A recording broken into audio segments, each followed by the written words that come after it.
नमस्कार साथियों, दक्ष क्लासेस के यूट्यूब चैनल पर आपका स्वागत है। और आज हम फिर एक और प्रैक्टिस सेट आपके बीच में शेयर कर रहे हैं, जो कि कल यानी परसों 6/9/2025 को सैटरडे को हुआ था, ऑफलाइन मोड में हुआ था क्लास में। और यही पेपर हम आपके बीच में शेयर करने वाले हैं। पूरा 100 नंबर का पेपर है। देखिए आपको पेपर कैसे लगता है, कमेंट भी ज़रूर करिए। और ये रहा आज का पहला प्रश्न। वीडियो एग्जाम के लिए बहुत बढ़िया पेपर है। देखिए पहला प्रश्न, शेखर जोशी की प्रमुख कृतियों में इनमें से कौन सी रचना शामिल है? शेखर जोशी हमारे सिलेबस में है। हिंदी के जो 23-24 राइटर है उनमें से एक राइटर शेखर जोशी है। और इसकी कृतियों में बताना है कि कौन सी एक रचना शामिल है। नशा, मलबे का मालिक, एक पेड़ की याद और विष के दांत। तो इनमें बताना है कि शेखर जोशी की निम्न में से कौन सी रचना है। बताना फटाफट करके। देखिए सबसे पहले देखो, जो प्रेम नशा है ये प्रेमचंद की रचना है। किसकी है ये? प्रेमचंद की। और जो मलबे का मालिक है ये मोहन राकेश का है। मोहन राकेश का है। और एक पेड़ की जो याद है ये शेखर जोशी की है। शेखर जोशी की है। और विष के दांत ये जो रचना है ये किसकी है? निर्मल वर्मा की है। तो इस प्रकार से चार जो ये रचनाएं हैं ये हमने देख ली है। विष के दांत जो है किसकी है? नलिन बिलोचन शर्मा। नलिन बिलोचन शर्मा ये विष के दांत की रचना है। तो नशा प्रेमचंद, मलबे का मालिक मोहन राकेश, एक पेड़ की याद शेखर जोशी और विष के दांत नलिन बिलोचन शर्मा की है। तो इस प्रकार से हमारा यहाँ पर जो आंसर रहने वाला वो क्या है? सी है। यानी पहले का हमारा क्या होगा? सी वाला। दूसरा प्रश्न देखना, निम्नलिखित में से कौन से कथन सत्य है? यहाँ पर बताने कि कौन सा कथन जो है सत्य है। पहला है घनतर, पत्थर का एक गोल टुकड़ा, चाक मकान का बाहरी कक्ष, ठया शादी विवाह में बनने वाली मीठी पकवान, और कामेट सफेद मिट्टी जिससे घरों में पुताई की जाती है।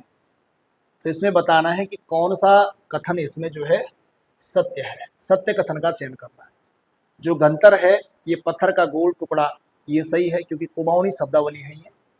जो चाक है ये भी मकान का बाहरी कक्ष, ये भी ठीक है। जो ठया है शादी में बनने वाला मीठी पकवान, ये गलत है क्योंकि जो ठया होता है वो एक प्रकार का जो है घरों में एक प्रकार का जो देवताओं का पूजा स्थल होता है उसे हम एक प्रकार का ठया कह सकते हैं। और कामिट सफ़ेद मिट्टी जिससे घरों में पुताई की जाती है, ये बात भी सही है। तो यहाँ पर ए, बी और सी यानी 1, 2, 1, 2 और 4, 1, 2 और 4 कौन सा वाला? बी वाला विकल्प हमारा जो है सही हो जाएगा। तो दूसरे का आंसर क्या हो जाएगा? बी वाला 1, 2 और 4। ठीक है, आगे बढ़ते हैं। अगला प्रश्न है, ये रहा अगला प्रश्न। आचार्य हजारी प्रसाद द्विवेदी का प्रथम उपन्यास कौन सा है? इसमें बताने कि आचार्य हजारी प्रसाद द्विवेदी का पहला उपन्यास कौन सा है? पुनर्नवा, बाण भट्ट की आत्मकथा, अनाम दास का पूथा या चारों चंद्रलेख। बताइए इनमें से कौन सा सही है। देखिए इनमें से जो आंसर रहने वाला है ये है बाण भट्ट की आत्मकथा। ये उपन्यास इन्होंने कब लिखा? 1946 में। बाण भट्ट की आत्मकथा 1946 में लिखा गया। इनके द्वारा पहला उपन्यास है। जबकि जो चारों चंद्रलेख है ये इन्होंने 1963 में लिखा हुआ है। जो चारों चंद्रलेख लिखा इन्होंने कब लिखा? 1963 में। और उसके अलावा जो पुनर्नवा है ये इनका 1973 का है। कब का है? 1973 का। और अनाम दास का पोता इनका जो है 1976 का है। तो इस प्रकार से इनमें जो पहला उपन्यास हो जाता है इनका, वो कौन सा है? बाण भट्ट की आत्मकथा। ठीक है, आगे बढ़ते हैं। अगला प्रश्न ये रहा, चौथा प्रश्न। निम्नलिखित में से कौन सा सही सुमेलित नहीं है? निम्न में से कौन सा एक सही सुमेलित नहीं है? ऋतुरैन चैत्र मास में गाया जाने वाला, मुर्ज एक प्रकार का लोक नृत्य, बैर एक प्रकार का लोकगीत, और न्योली एक प्रकार का विरह गीत। तो भाई न्योली एक प्रकार का विरह गीत है, सही बात है। ये बैर भी जो है एक प्रकार का लोक गीत है, यानी कुमाऊं में जो है तर्क प्रधान गीत है। गायन प्रतियोगिता के रूप में बैर गीत का प्रयोग किया जाता है। और ऋतुरैण भी चैत्र मास में गाया जाने वाला एक प्रकार का गीत है। लेकिन जो ये मुर्ज है, ये एक प्रकार का लोक नृत्य न होकर के ये एक प्रकार का क्या है, वाद्य यंत्र है। तो मुर्ज क्या है, एक वाद्य यंत्र है, न कि एक लोक नृत्य। इसलिए चौथे का आंसर हमारा सुमेलित नहीं है। तो कौन सा सुमेलित नहीं है, बी वाला आंसर हमारा करेक्ट होगा। आगे बढ़ते हैं, पांचवा प्रश्न। निम्नलिखित में से विकारी शब्द कौन सा है? आपको इनमें से चूज करना है कि इनमें से विकारी शब्द कौन सा है। ये चार विकल्प आपके सामने हैं, विकारी शब्दों का चुनाव करिए। देखिए, एकार्थी, अनेकार्थी, योग रूप, तत्सम, तद्भव, देशज, विदेशज, क्रिया विशेषण, संबंध बोधक, संज्ञा, सर्वनाम। तो विकारी का मतलब होता है कि जिनमें परिवर्तन होता है, जिनमें परिवर्तन, जिन शब्दों में लिंग वचन के द्वारा परिवर्तन होता है वो विकारी शब्द होते हैं। और जिनमें लिंग वचन के माध्यम से परिवर्तन नहीं आता है, विकार उत्पन्न नहीं होता है, वो अविकारी होते हैं, यानी अव्यय होते हैं। तो यहाँ पर डी वाला जो आंसर है ये हमारा करेक्ट है। आगे चलो, भारत जैसा देश कोई नहीं है। भारत जैसा देश कोई नहीं है। उपयुक्त वाक्य में भारत शब्द, इसके बारे में बताना है। उपयुक्त वाक्य में भारत शब्द के बारे में बताना है कि भारत शब्द का पद परिचय क्या होगा। भारत शब्द का पद परिचय क्या होगा, क्या होगा इनमें से देखो जरा। उत्तम पुरुष में है, ये उत्तम पुरुष शब्द है, सर्वनाम है क्या, पुल्लिंग है क्या, या बहुवचन है, व्यक्तिवाचक संज्ञा है या पुल्लिंग है या एक वचन, भाववाचक संज्ञा है या स्त्रीलिंग एक वचन, या संबंध बोधक अव्यय है, समुच्चय बोधक अव्यय है, या क्रिया विशेषण। तो भाई इनमें से भारत एक नाम है, व्यक्तिगत देशों के नाम सारे जो होते हैं ये व्यक्तिवाचक संज्ञा के अंतर्गत आते हैं। और भारत एक पुल्लिंग शब्द है। भारत एक पुल्लिंग शब्द है, स्त्रीलिंग नहीं है। जैसे हम बोलते हैं भारत माता, तो ऐसा नहीं कि भारत स्त्रीलिंग है। सारे देशों के जो नाम होते हैं वो क्या होते हैं, पुल्लिंग होते हैं और एक वचन में है, क्योंकि भारत एक देश है तो एक है, तो एक वचन है। तो बी वाला आंसर हमारा बिल्कुल करेक्ट होगा। आगे बढ़ते हैं, सातवां प्रश्न। बड़े न हुजे गुणन बिनु बिरद बढ़ाई पाई, कहत धतुरो सो कनक गहनो गड़ियो न जाई। प्रस्तुत पंक्ति में कौन सा अलंकार है? ठीक है जी, प्रस्तुत पंक्ति में कौन सा अलंकार है? तो यहाँ पर क्या बोल रहा है, अतिशयोक्ति अलंकार, प्रतिवस्तुत्व अलंकार, अर्थांतरन्यास अलंकार या विरोधाभास अलंकार। तो यहाँ पर आंसर हमारा क्या रहने वाला है, सी वाला अर्थांतरन्यास अलंकार। जहां पर किसी विशेष कथन का सामान्य कथन से समर्थन किया जाए या सामान्य कथन का किसी विशेष कथन से समर्थन किया जाए, वहां पर अर्थांतरन्यास अलंकार होता है। बड़े न हुजे गुणन बिनु बिरद बढ़ाई पाई, कह दतुरे सो कनक गहनो गड़ियो न जाए। मतलब बड़ा न हो जा, है ना, कोई बड़ा जो है, बड़ा न हुजे गुणन बिनु, यानी अगर कोई बड़ा है तो गुणों के बिना कोई बड़ा नहीं होता है ना, बिना गुणों का कोई बड़ा नहीं होता है। ठीक है जी, बिनु बिरद बढ़ाई पाई। ठीक है जी, बड़े न हुजे गुणन बिनु बिरद बढ़ाई पाई, यानी कोई गुणों के बिना बड़ा नहीं होता है, ऐसी बड़ाई करने से कोई बड़ा नहीं होता है। कहत धतुरो सो कनक, है ना, कहने के लिए हम धतूरे, धतूरे का मतलब भी क्या होता है, कनक। कहने के लिए हम धतूरे को भी कनक बोल देते हैं, लेकिन कनक से गहना थोड़ी गढ़ा जाता है कि धतूरा धतूरा है ना। धत बोलने के लिए धतूरा को भी हम कनक बोल देते हैं, लेकिन धतूरे से, यानी धतूरे से हम गहने थोड़ी गढ़ सकते हैं, क्योंकि गहने तो हम सोने से ही गढ़ेंगे। तो यहाँ पर एक प्रकार से कौन सा अलंकार होगा, अर्थांतरन्यास अलंकार होगा। और इस प्रकार से जो है आठवां प्रश्न देखेंगे। जिकल कामची उड़ाइली शब्द में उड़ाइली किस भाषा का शब्द है जिसका अर्थ टोकरी होता है, जिसका अर्थ टोकरी होता है? पहला है भोटिया, दूसरा जौनसारी, सी है बोक्सा और डी है राजी। तो झिक्कल कामची उड़ाइली शब्द में उड़ाइली किस भाषा का शब्द है? जिकल कामची उड़ाइली, उड़ाइली बताना है कि उड़ाइली जो है किस भाषा का शब्द है, भोटिया, जौनसारी, बोक्सा या राजी। तो यहाँ पर आंसर होगा हमारा क्या, जौनसारी भाषा का शब्द है। जबकि यहाँ पर जाएंगे, इसमें एक जिक्कल है, एक कामची है और एक उड़ाइली है। ठीक है जी, एक जिक्कल है, एक कामची है और एक क्या है, उड़ाइली। तो जिक्कल जो शब्द है यहाँ पे, जिक्कल जो शब्द है ये राजी भाषा का शब्द है, लेकिन जो कामची शब्द है ये मारछा भाषा का शब्द है, और जो ये उड़ाइली है ये किस भाषा का शब्द है, जौनसारी भाषा का शब्द है। ठीक है, तो जिक्कल राजी भाषा का, कामची मारछा भाषा का, और उड़ाइली जौनसारी भाषा का। तो यहाँ पर बी वाला आंसर हमारा होगा। आगे बढ़ते हैं, अगला 9वां प्रश्न, निम्नलिखित में से किस भाषा को प्रथम देश भाषा माना जाता है? प्रथम देश भाषा किसे मानते हैं? अपभ्रंश को, प्राकृत को, हिंदी को या पाली को? तो प्रथम देश भाषा के रूप में हम जो है पाली को लेंगे, जबकि प्रथम जन भाषा बोलेंगे तो प्रथम जन भाषा जो है हम संस्कृत को लेते हैं। अगर बोलेंगे प्रथम जन भाषा, प्रथम जन भाषा, तब आंसर हो जाएगा हमारा क्या, संस्कृत। और जब बोलेंगे प्रथम देश भाषा तब आंसर हो जाएगा क्या, पाली आंसर हो जाएगा। ऐसा भी। आगे देखो 10वां प्रश्न, सर्वधन उपरि, सर्वधन उपरि, सर्वधन उपरि के योग से कौन सी संधि होगी और कौन सा शब्द बनेगा इनमें? ये 4 विकल्प हैं। ठीक है जी, सर्वधन उपरि यानी यहां से आ निकल जाएगा, यहां से ओ होगा, आ प्लस ओ बराबर ओ। ठीक है जी, आ प्लस ओ बराबर ओ, आ प्लस ओ बराबर ओ चाहिए हमें, तो ये है पहला वाला गुण संधि होगा, ये सर्वोपरि ठीक बना हुआ है, तो यहाँ पर आंसर होगा पहला वाला।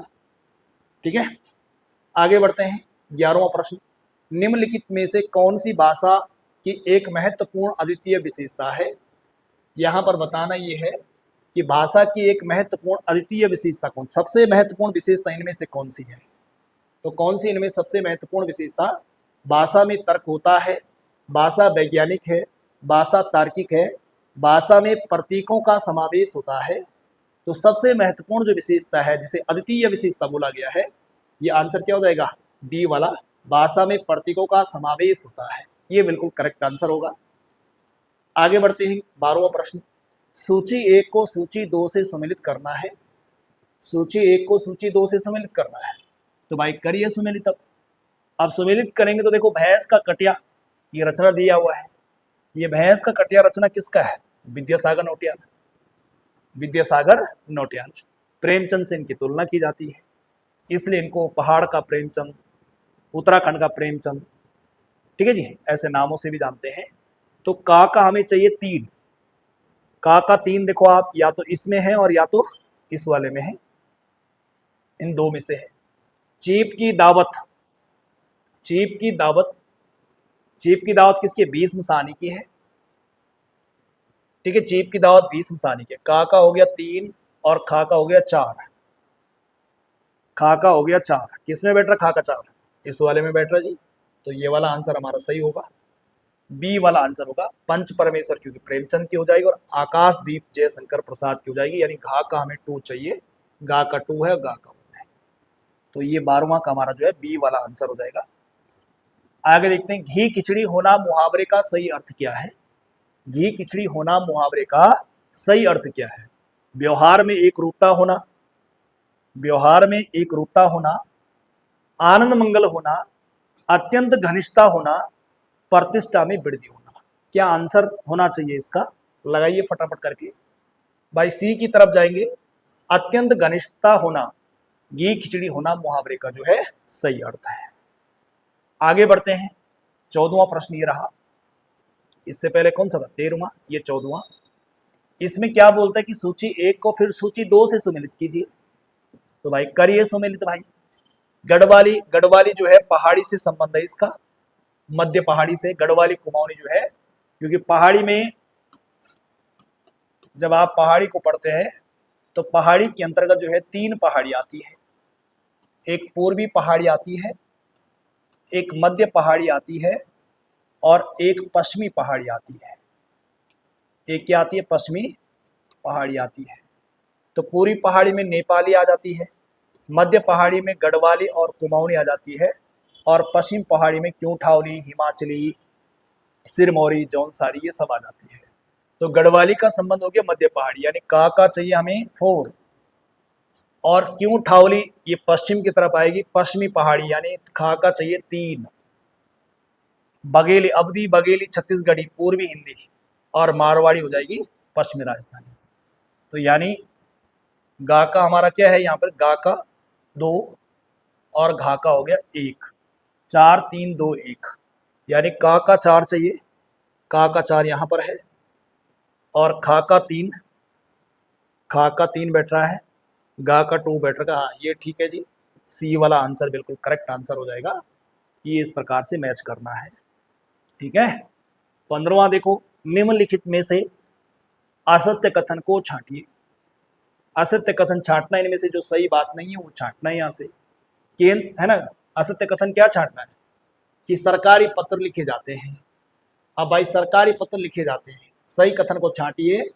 और सरकार यहाँ पर क्या बोला कि सरकारी पत्र लिखे जाते हैं, कैसे लिखे जाते हैं, केंद्र सरकार और राज्य सरकारों के बीच लिखे जाते हैं, सरकार और व्यक्ति विशेष के बीच में लिखे जाते हैं, एक व्यक्ति और दूसरे व्यक्ति के बीच लिखे जाते हैं, सरकार और दूतावासों के बीच में लिखा जाता है। भाई तो सरकार का इन्वॉल्व तो इसमें होता है सरकारी पत्रों में, ठीक है जी, केंद्र और राज्य सरकारों के बीच में। लेकिन एक व्यक्ति और दूसरे व्यक्ति के बीच में जो पत्र लिखे जाते हैं उन्हें सरकारी पत्र नहीं बोल सकते हैं, ठीक है जी। व्यक्तिगत अगर पत्र लिखे हैं तो सरकारी पत्र नहीं होंगे, है ना। सरकारी पत्र जो होते हैं वो औपचारिक पत्र होते हैं, और एक व्यक्ति दूसरे व्यक्ति से जो लिखता है वो अनौपचारिक पत्र होते हैं। तो यहाँ पर आंसर होगा हमारा सी विकल्प। सी आंसर जिन्होंने करा ये बिल्कुल सही आंसर होगा इसका। 16वां प्रश्न देखो, सूची 1 को सूची 2 से मिलान कीजिए।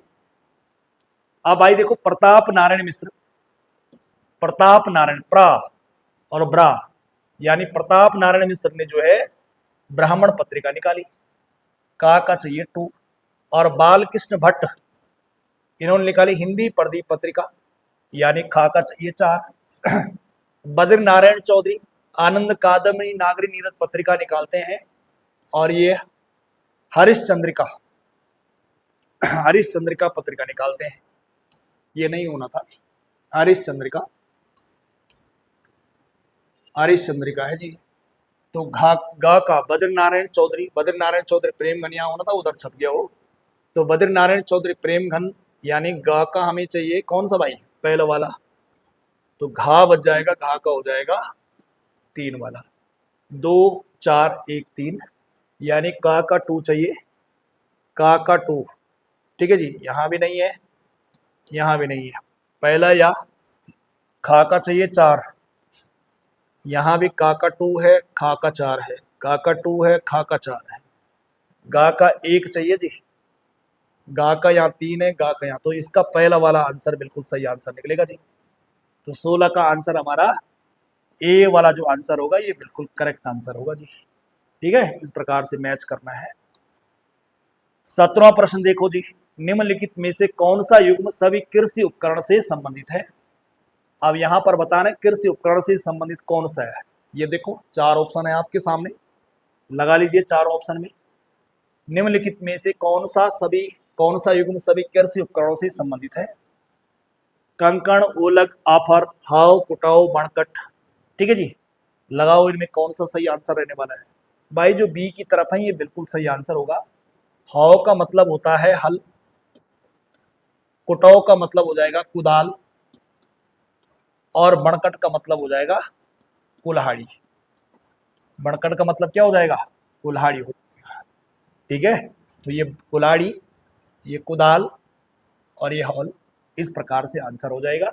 तो 17 का हमारा आंसर जो रहने वाला वो क्या है, बी वाला, बी बिल्कुल करेक्ट आंसर है। 18वां क्वेश्चन देखो, मूल रूप से लोकोक्ति शब्द का प्रयोग किस भाषा में मिलता है। लोकोक्ति शब्द का प्रयोग किस भाषा में मिलता है, संस्कृत में, हिंदी में, यानी लोकोक्ति किस भाषा का शब्द है, कहने का मतलब सिलसिला ये है, संस्कृत का, हिंदी का, उर्दू का, फारसी का, इनमें से कौन सा है। तो भाई लोकोक्ति जो है संस्कृत भाषा का शब्द है। किस भाषा का है, संस्कृत भाषा का शब्द है। ये आंसर इसका बिल्कुल सही है। 19वां देख लो आप, निम्नलिखित में से कौन सा शब्द पुल्लिंग है। इनमें बताना है कि कौन सा शब्द जो है पुल्लिंग है। पुल्लिंग बताना जी आपने। पूर्ति, अभिव्यक्ति, विवाह, छवि, है ना। पूर्ति हो गई है, अभिव्यक्ति कर दी है, विवाह हो गया है, छवि अच्छी है। तो भाई यहाँ पर जो विवाह है ये एक प्रकार का क्या है, पुल्लिंग है, विवाह जो है पुल्लिंग है, और बाकी जो ये वाले हैं ये सब क्या है, स्त्रीलिंग है। तो यहाँ पर सी वाला जो आंसर है ये बिल्कुल सही आंसर है। 20वां प्रश्न देखो, गर्म दूध पीना लाभदायक होता है। गर्म दूध पीना लाभदायक होता है, वाक्य में कौन सा विशेषण है? गुणवाचक, परिमाणवाचक, संख्यावाचक और सार्वनामिक विशेषण। तो भाई गर्म दूध पीना लाभदायक होता है, किसके बारे में बोला जा रहा है? दूध के बारे में बोला जा रहा है। दूध कैसा है? गर्म। तो गर्म होना एक प्रकार से क्या है? गुण है। तो हमारा आंसर क्या हो जाएगा? गुणवाचक विशेषण। तो इस प्रकार से ये हिंदी की हमने क्या कर ली है, 20 प्रश्न हिंदी के हो गए हैं। और अब इसके बाद हम सीधे आगे उत्तराखंड की तरफ बढ़ते हैं। तो चलिए आगे बढ़ते हैं। 21वां प्रश्न, 21वां प्रश्न बताना है आपको। इसमें देखो आप, ये रहा 21वां प्रश्न उत्तराखंड का। ये नहीं होना था यहाँ पे, ठीक है। यहां से क्वेश्चन शुरू होना है। निम्न कथनों पर विचार कीजिए। और कथन पहला क्या है? कथन पहला है, पंवार राजा मानसा की राजधानी मानपुर थी। मानपुर थी। दूसरा कथन क्या बोलता है यहां से? मानपुर अलकनंदा नदी के तट पर स्थित है। और तीसरा कथन बोलता है कि मानसा ने कवि भरत को ज्योतिक राय की उपाधि प्रदान की थी। तो भाई ज्योतिक राय की जो उपाधि प्रदान की थी कवि भरत को, ये बात तो सही कि कवि भरत जो है मानसा का दरबारी कवि था, लेकिन ये जहांगीर के दरबार में भी रहा था और जहांगीर ने जो है इसको ज्योतिक राय की उपाधि दी थी। मानसा ने नहीं दी थी, किसने दी? जहांगीर ने थी। इसलिए ये पहली और दूसरी बात सही हो जाएगी, ये बात हमारी गलत हो जाएगी। तो यहाँ पर हमें बताना है कथन का और खा सही है। कथन का और खा जो है सही है। कथन का और खा ये बिल्कुल सही है, ठीक है, ये सही है। आगे बढ़ते हैं। अगला प्रश्न ये रहा 22वां प्रश्न, निम्नलिखित में से कौन सी मध्यकालीन पुस्तक उत्तराखंड के इतिहास का स्रोत नहीं है? इतिहास का स्रोत नहीं है। तारीख ए बदायूनी, ठीक है, तारीख ए बदायूनी, बदायूनी की किताब है। जहांगीर नामा, जहांगीर की आत्मकथा है, इससे भी उत्तराखंड के विषय में जानकारी मिलती है। साझानामा इनायत खां की है, इनायत खां की है, इससे भी उत्तराखंड के विषय में जानकारी मिलती है। यानी ये तीनों जो पुस्तक है, इन तीनों से उत्तराखंड के विषय में कुछ ना कुछ जानकारी मिलती है।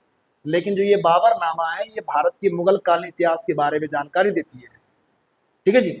उसके अलावा भारत के कुछ हिंदू और मुस्लिम साम्राज्यों की जानकारी भी मिलती है। तो बाबरनामा के बारे में उत्तराखंड या बाबरनामा उत्तराखंड के इतिहास का स्रोत नहीं है, जबकि ये तीनों उत्तराखंड के इतिहास के एक स्रोत के रूप में देखे जाते हैं। तो आंसर 22 का हमारा जो है डी वाला आंसर बिल्कुल करेक्ट हो जाएगा। आगे बढ़ते हैं। ये रहा 23वां प्रश्न। और 23वां प्रश्न है, मोछंग कविता संग्रह और नौबत का संबंध। यानी मोछंग और नौबत का संबंध किससे है, इनमें से बताना है आपको। क्या चक्रधर बहुगुणा, तारुद गैरोला, गंगा दत्त उप्रेती, तोता कृष्ण गैरोला। बताओ ये किसकी पुस्तकें हैं ये? तो आंसर बनेगा जी पहला वाला, चक्रधर बहुगुणा। किसकी पुस्तकें हैं ये? ये चक्रधर बहुगुणा की पुस्तकें हैं जी, ठीक है। तो 23 का ए विकल्प हमारा बिल्कुल सही आंसर हो जाएगा। आगे बढ़ते हैं। 24वां प्रश्न ये रहा, निम्नलिखित में से कौन सा तलवार नृत्य कुमाऊनी जनजाति की मार्शल आर्ट परंपरा को दर्शाता है? कुमाऊनी आर्ट परंपरा को जो है, या कुमाऊनी जनजाति की मार्शल आर्ट परंपरा को दर्शाता है। तो कच्ची घोड़ी, गैर, छोलिया। तो चरी भाई, कुमाऊं में जो है छोलिया नृत्य बड़ा फेमस है, तलवार और ढाल के साथ किया जाने वाला है। और गढ़वाल में इसी प्रकार से सौरा नृत्य है ना, सरव नृत्य। और कुमाऊं में क्या बोलते हैं? छोलिया बोलते हैं। गढ़वाल में सरव इसे बोल सकते हैं। और भोटिया जनजाति का जो पोड़ा नृत्य है वो भी इसी के समान होता है। तो आंसर हमारा जो है 24 का क्या है? सी वाला आंसर बिल्कुल करेक्ट है। ये रहा 25वां प्रश्न, औपनिवेशिक कुमाऊं और गढ़वाल की निम्नलिखित में से किस आयुक्त ने राजस्व पुलिस प्रणाली की शुरुआत की थी? राजस्व पुलिस प्रणाली की शुरुआत की गई थी किसके द्वारा? William Traill, lieutenant colonel Gardner, sir Henry Ramsay और डेनियल एबर्टसन। तो भाई यहाँ पर सीधे सी आंसर की तरफ जाएंगे। हेनरी रेंजे इसका बिल्कुल सही आंसर है। इसने राजस्व पुलिस प्रणाली की शुरुआत करी थी। आगे बढ़ेंगे। अगला, निम्नलिखित में से कौन सा दर्रा उत्तराखंड को तिब्बत से जोड़ता है? उत्तराखंड को तिब्बत से जोड़ने वाला दर्रा कौन सा इनमें से? प्रश्नों की संख्या ज्यादा है इसलिए थोड़ा फटाफट चलेंगे। मुलिंगला दर्रा, मंगसा दर्रा, लिपुलेख दर्रा। तो भाई ये तीनों जो दर्रा हैं ये इस तरफ हैं उत्तराखंड में, ठीक है जी। ये तीनों जो है पिथौरागढ़ और तिब्बत को जोड़ते हैं, यानी सी वाला आंसर बिल्कुल करेक्ट है। 1, 2 और 3 तीनों जो है उत्तराखंड और तिब्बत को जोड़ते हैं। कौन सा विकल्प सही सुमेलित नहीं है? कौन सा विकल्प इनमें से सुमेलित नहीं है? राज्य की प्रथम बाल फिल्म कमली लिखा हुआ है, केदारनाथ आपदा पर आधारित हिमवीर लिखा हुआ है, इधर से कुली बेगार पर आधारित फिल्म जो है मधुरी लिखी हुई है, और राज्य आंदोलन पर आधारित फिल्म 1300 लिखा हुआ है। तो भाई ये तो सही है, मधुरी भी सही है, कुली बेगार, हिमवीर भी केदारनाथ आपदा है, लेकिन राज्य की प्रथम बाल फिल्म कमली ना होकर के क्या है, गुल्ला करके मिलती है, गुल्ला। तो ये है इसकी प्रथम बाल फिल्म राज्य की, कमली नहीं है। हालांकि कमली भी बाल फिल्म है, लेकिन इससे पहले क्या है, गुल्ला। आगे चलेंगे।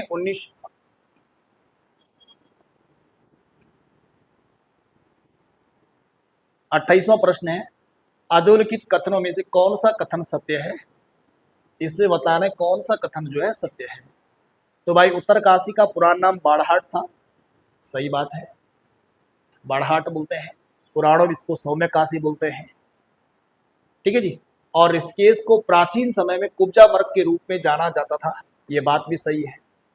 रुद्रपुर एक पर्वतीय नगर नहीं है क्योंकि ये मैदानी है, तो बात सही है।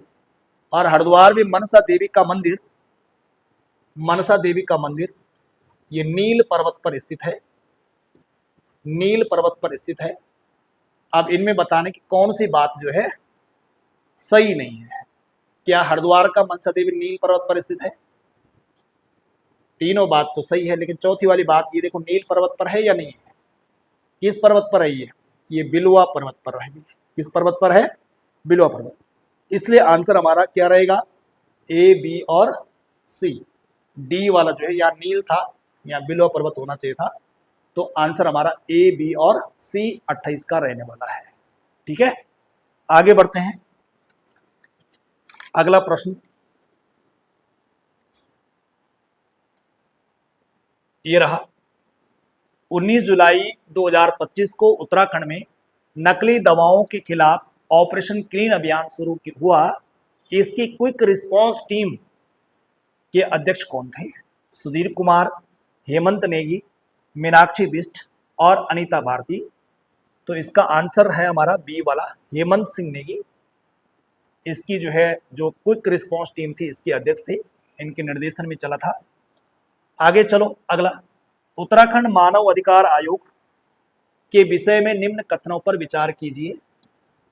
अब विचार करना है आपने। पहली बात है कि उत्तराखंड मानव अधिकार आयोग 13 मई 2013 को स्थापित हुआ था, अस्तित्व में आया था, बात सही है। और ये जो मानव अधिकार आयोग है इसका जो उद्देश्य है शासन में अधिक जवाबदेही और पारदर्शिता लाना है।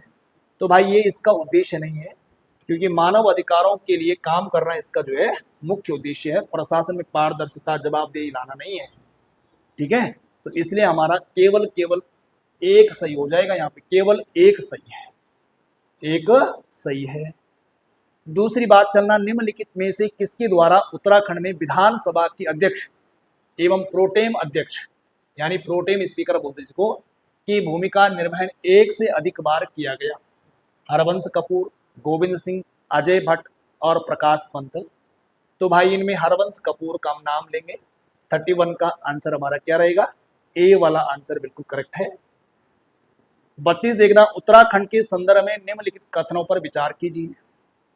विचार क्या है जी, उत्तराखंड की कार्यपालिका में राज्यपाल राज्याध्यक्ष के रूप में सम्मिलित है, बात तो सही है। जो राज्यपाल होता है वो राज्य अध्यक्ष यानी राज्य का अध्यक्ष है, एक प्रकार का मुखिया है। और इसमें कार्यपालिका में यानी इसमें मुख्यमंत्री और इसकी मंत्रिपरिषद भी सम्मिलित है। तो यहाँ पर हमारा जो आंसर रहेगा, पहली वाली बात भी सही है और दूसरी वाली बात भी सही है। तो यहाँ पर बी वाला ऑप्शन 1 और 2 दोनों सही है, ये सही बात होगी। आगे बढ़ेंगे। ये रहा 33वां प्रश्न। निम्नलिखित में से कौन सा विकल्प सही सुमेलित नहीं है? सही सुमेलित नहीं है इनमें से कौन सी बात सही सुमेलित नहीं है? स्वयंवर प्रथा का स्वरूप माना जाता है दूड़ा गीत, इसको बाजूबंद गीत भी बोलते हैं, काफी हद तक ठीक है। जौनसार में दीपावली पर ध्यानियों द्वारा, ठीक है जी, ध्यानियों द्वारा ठीक है जी, कौन सा गीत किया जाता है? सयाना गीत, ये भी बात सही है ना, ध्यानियों द्वारा या ध्याटिया द्वारा जो भी है, सायना गीत, ठीक है। खुदेड़ गीत मुख्य रूप से गाए जाते हैं वर्षा ऋतु और पशु या डांगरिया, जो पशुआ होता है जिसमें देवता अवतरित होता है उसको डांगरिया भी बोलते हैं, ये जागर गीत समय। तो ये बात भी सही है, ये सही है। लेकिन ये वाली जो बात है कि खुदेड़ गीत मुख्य वर्षा ऋतु में नहीं गाए जाते हैं, जब चैत्र का महीना लगता है तो चैत्र के महीने में गाए जाते हैं, क्योंकि इस महीने में जो है चैत्र के माह से जो है लड़कियां अपने मायके की तरफ जो है मायके जाती है। तो जब पुराने ज़माने में जब लड़की की शादी जल्दी हो जाती, तो जिस लड़की के मायके वाले लेने के लिए नहीं आते थे चैत्र माह में, तो वो एक प्रकार से जो है खुदेड़ गीत गाती थी मायके की खुद में। तो यहाँ पर आंसर हमारा सी का जो है क्या रहने वाला है, यहाँ पर चैत्र होना चाहिए था, वर्षा नहीं होना चाहिए था। तो इसलिए यहाँ पर हमारा आंसर सी वाला रहेगा, सुमेलित नहीं है। आगे देखो अगला देखो 34वां प्रश्न। उत्तराखंड में सिडकुल का पूरा नाम क्या है? सिडकुल का पूरा नाम बताना है। सिडकुल स्टेट, इसमें बताना है आपको। देखो एक तो ये वाला है, दूसरा इंडस्ट्रियल वाला। तो इसमें भाई हमारा जो आंसर रहेगा state industrial development corporation of Uttarakhand limited, SID, SID CUL है SIDCUL, state industrial development corporation of Uttarakhand limited, ये रहेगा यहाँ पे सिडकुल है। तो बी वाला आंसर यहाँ पर जो है ठीक है। आगे बढ़ते हैं। बागेश्वर में स्वराज मंदिर की स्थापना किसके द्वारा की गई थी? तो बागेश्वर में स्वराज मंदिर की जो स्थापना की गई थी वो किसके द्वारा की गई? इनमें से भाई इनमें आंसर होगा कौन सा? डी वाला, विक्टर मोहन जोशी, इसका सही आंसर होगा। आगे बढ़ते हैं। अगला प्रश्न रहा, ये रहा अगला प्रश्न। सूची 1 को सूची 2 से सम्मिलित कीजिए और नीचे दिए गए कूट का सही विकल्प चुनिए। अब इनमें देखो, आप बताना है आपको, सुंदर ढूंगा बताना है कि कहाँ है। तो सुंदर ढूंगा कहाँ हो जाएगा? बागेश्वर। डोकरियानी हो जाएगा उत्तरकाशी, नामिक हो जाएगा पिथौरागढ़ और खतलिंग हो जाएगा टी। तो यानी इस प्रकार से सी का बैठ जाएगा कौन सा? 3। यानी ए का चाहिए हमें क्या? 2, ए का 2 चाहिए, ए का 2, ए का 2 चाहिए, बी का 1 चाहिए, बी का 1 चाहिए, ए का 2, बी का 1 और फिर सी का 4 और डी का 3। तो ये डी वाला विकल्प हमारा यहाँ पर जो है ये ठीक बैठेगा। ठीक है, ये इस प्रकार से प्रश्न हो गए हैं।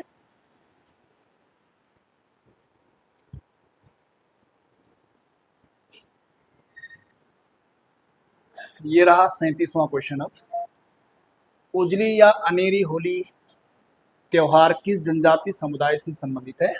कई बार पेपरों में आ चुका है। थारू, भोटिया, जौनसारी, संथाल। तो यहाँ पर आंसर हमारा क्या रहेगा? क्या रहेगा आपके हिसाब से? थारू, भोटिया, जौनसारी, संथाल। तो यहाँ पर आंसर रहेगा क्या?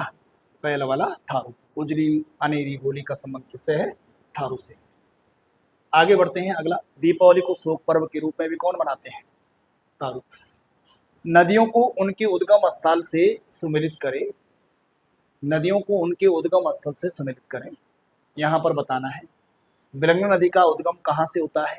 यानी बिलंगना नदी यानी डी खतलिंग।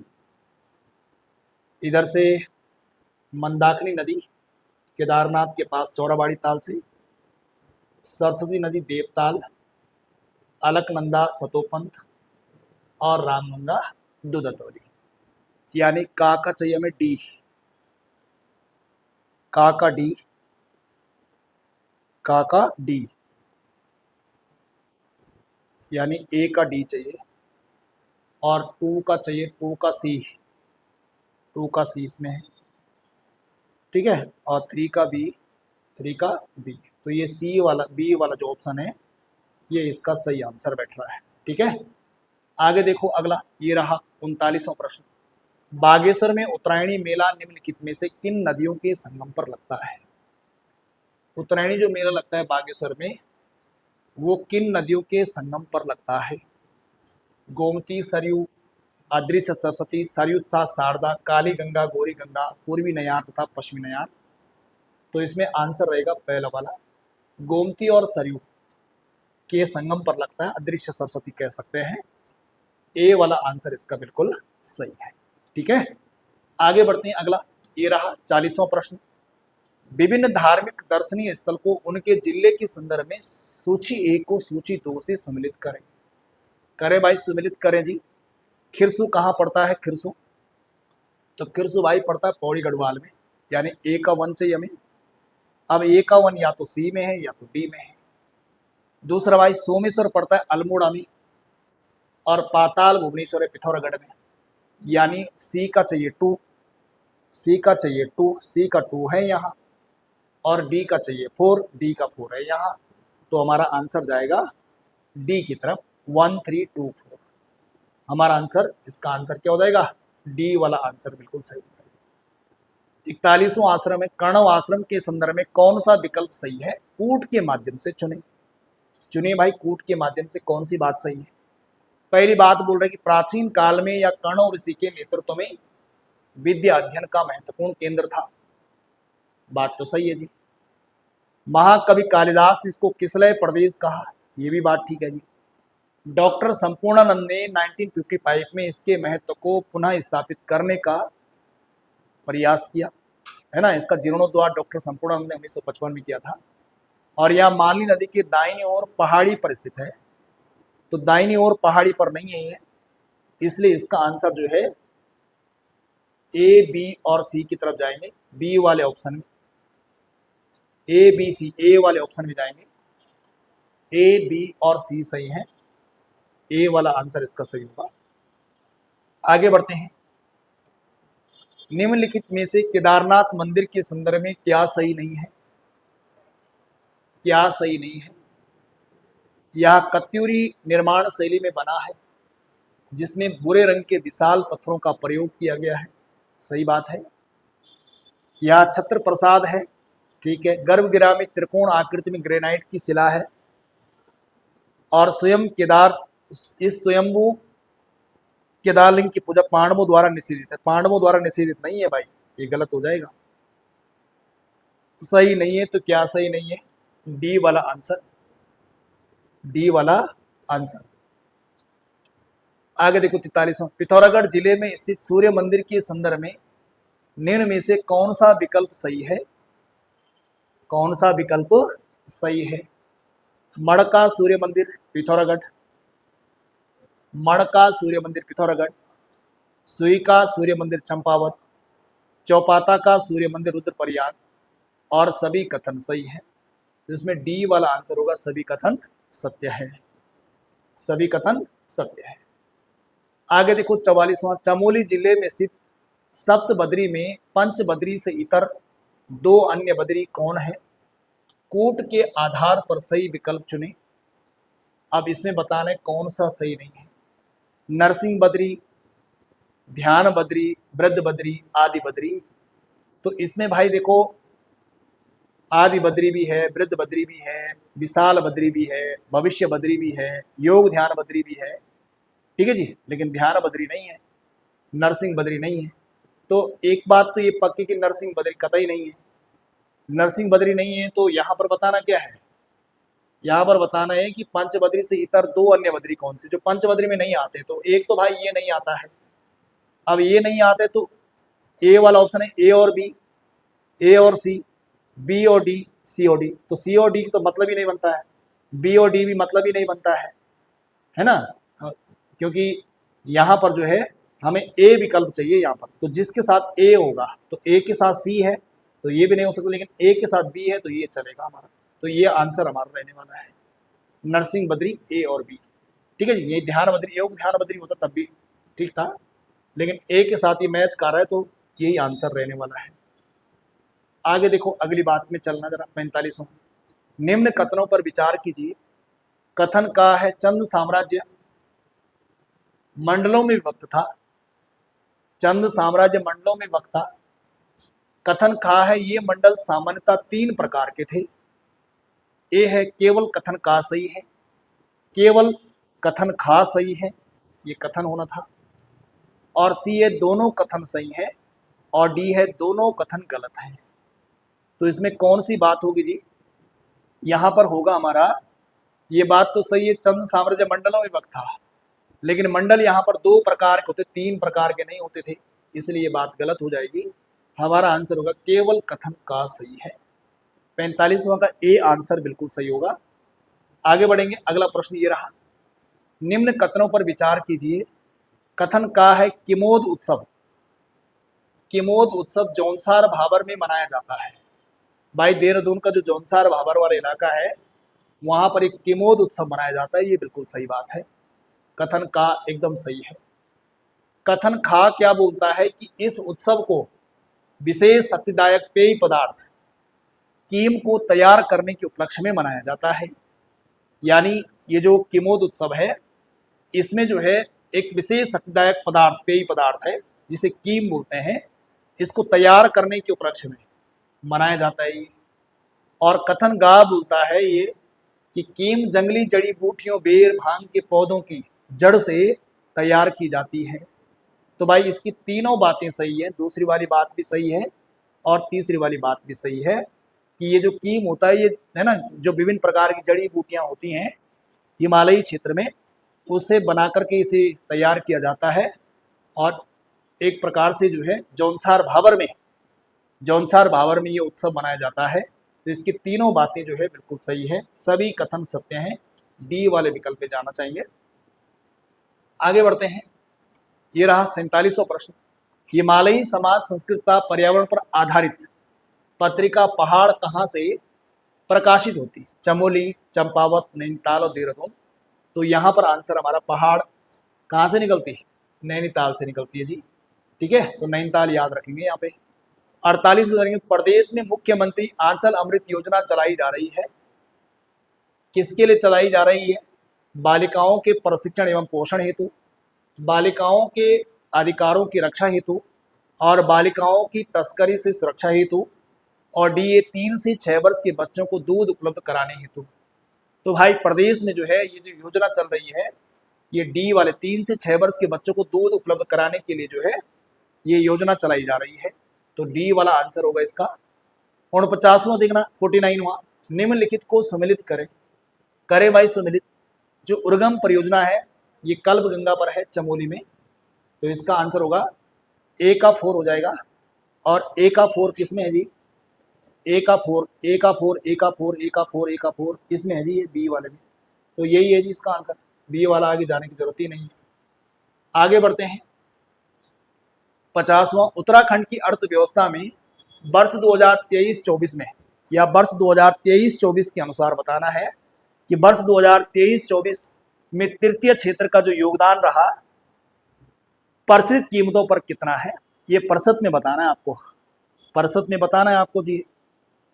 ठीक है जी, 46.7%, 12.11%, 44.98% और 55.52%। तो इसका आंसर रहेगा हमारा 46.7%। ए वाला आंसर इसका बिल्कुल करेक्ट आंसर हो जाएगा 46.7%। जबकि द्वितीय जो क्षेत्र होगा उसका जो है 43.5% रहा है, और तृतीय जो क्षेत्र रहा है उसका कितना रहा है 9.8%, 9.8% रहा है।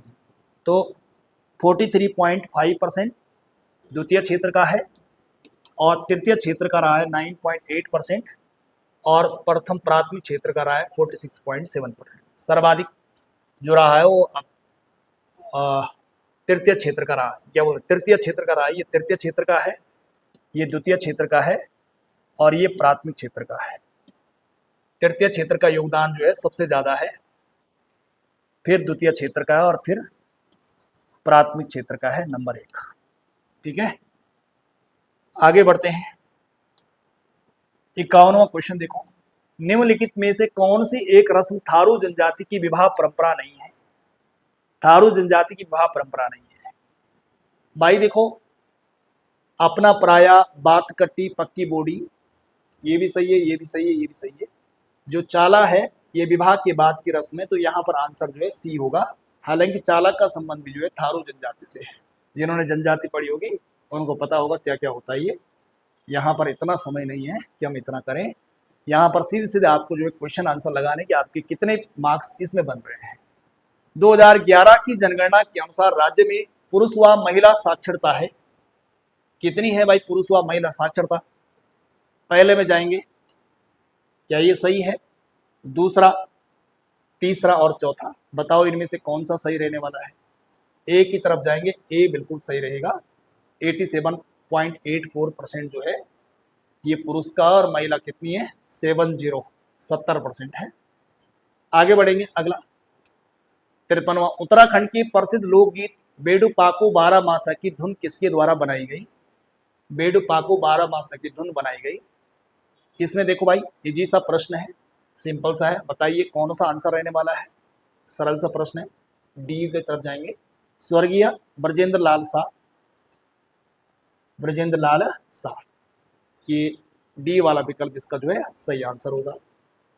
54वां क्वेश्चन देखो, खीराकोट की महिलाओं के खनन विरोधी आंदोलन का नेतृत्व किसने किया था? इनमें से देखो जरा, किसके द्वारा ये आंदोलन किया गया? तो इनमें भाई गौरा देवी, वंदना शिवा, राधा बहन, बसंती देवी, सी वाले की तरफ जाएंगे, राधा बहन। और ये जो खीराकोट आंदोलन हुआ था ये खनन के विरोध में हुआ था। और किसका खनन? तो खड़िया का खनन। ठीक है, खड़िया खनन के विरोध में ये खीराकोट आंदोलन हुआ था, महिलाओं ने किया था, कई सारी महिलाओं ने मिलकर के किया था, उनमें राधा बहन का नाम भी है। 55 है, निम्न कथनों पर विचार कीजिए। कथन का है गिरिताल काशीपुर में स्थित है। गिरिताल कहाँ है? काशीपुर में स्थित है। और कथन का है इस ताल के निकट चामुंडा देवी का मंदिर नहीं है। तो भाई यहाँ पर बहुत सारे मंदिरों का है ना, चामुंडा देवी का मंदिर भी है, संतोषी माता का मंदिर भी है। गिरिताल काशीपुर में स्थित है, सही बात है। ये बात गलत हो जाएगी क्योंकि नहीं बोला इसने, जबकि है यहाँ पे। तो यहाँ पर केवल कथन का हमारा जो है सही हो जाएगा, केवल कथन का सत्य है। आगे चलते हैं अगले प्रश्न की ओर। वायुरथ महोत्सव कहाँ मनाया गया? तो भाई वायुरथ जो महोत्सव है ये कहाँ मनाया गया? बिसुंग में। और बिसुंग गांव सुई कहाँ पड़ता है? चंपावत जिले में पड़ता है। ठीक है, तो इसका ए आंसर जो है सही हो जाएगा। 57वां देखते हैं, ठुल खेल के संबंध में गलत कथन का चयन करें।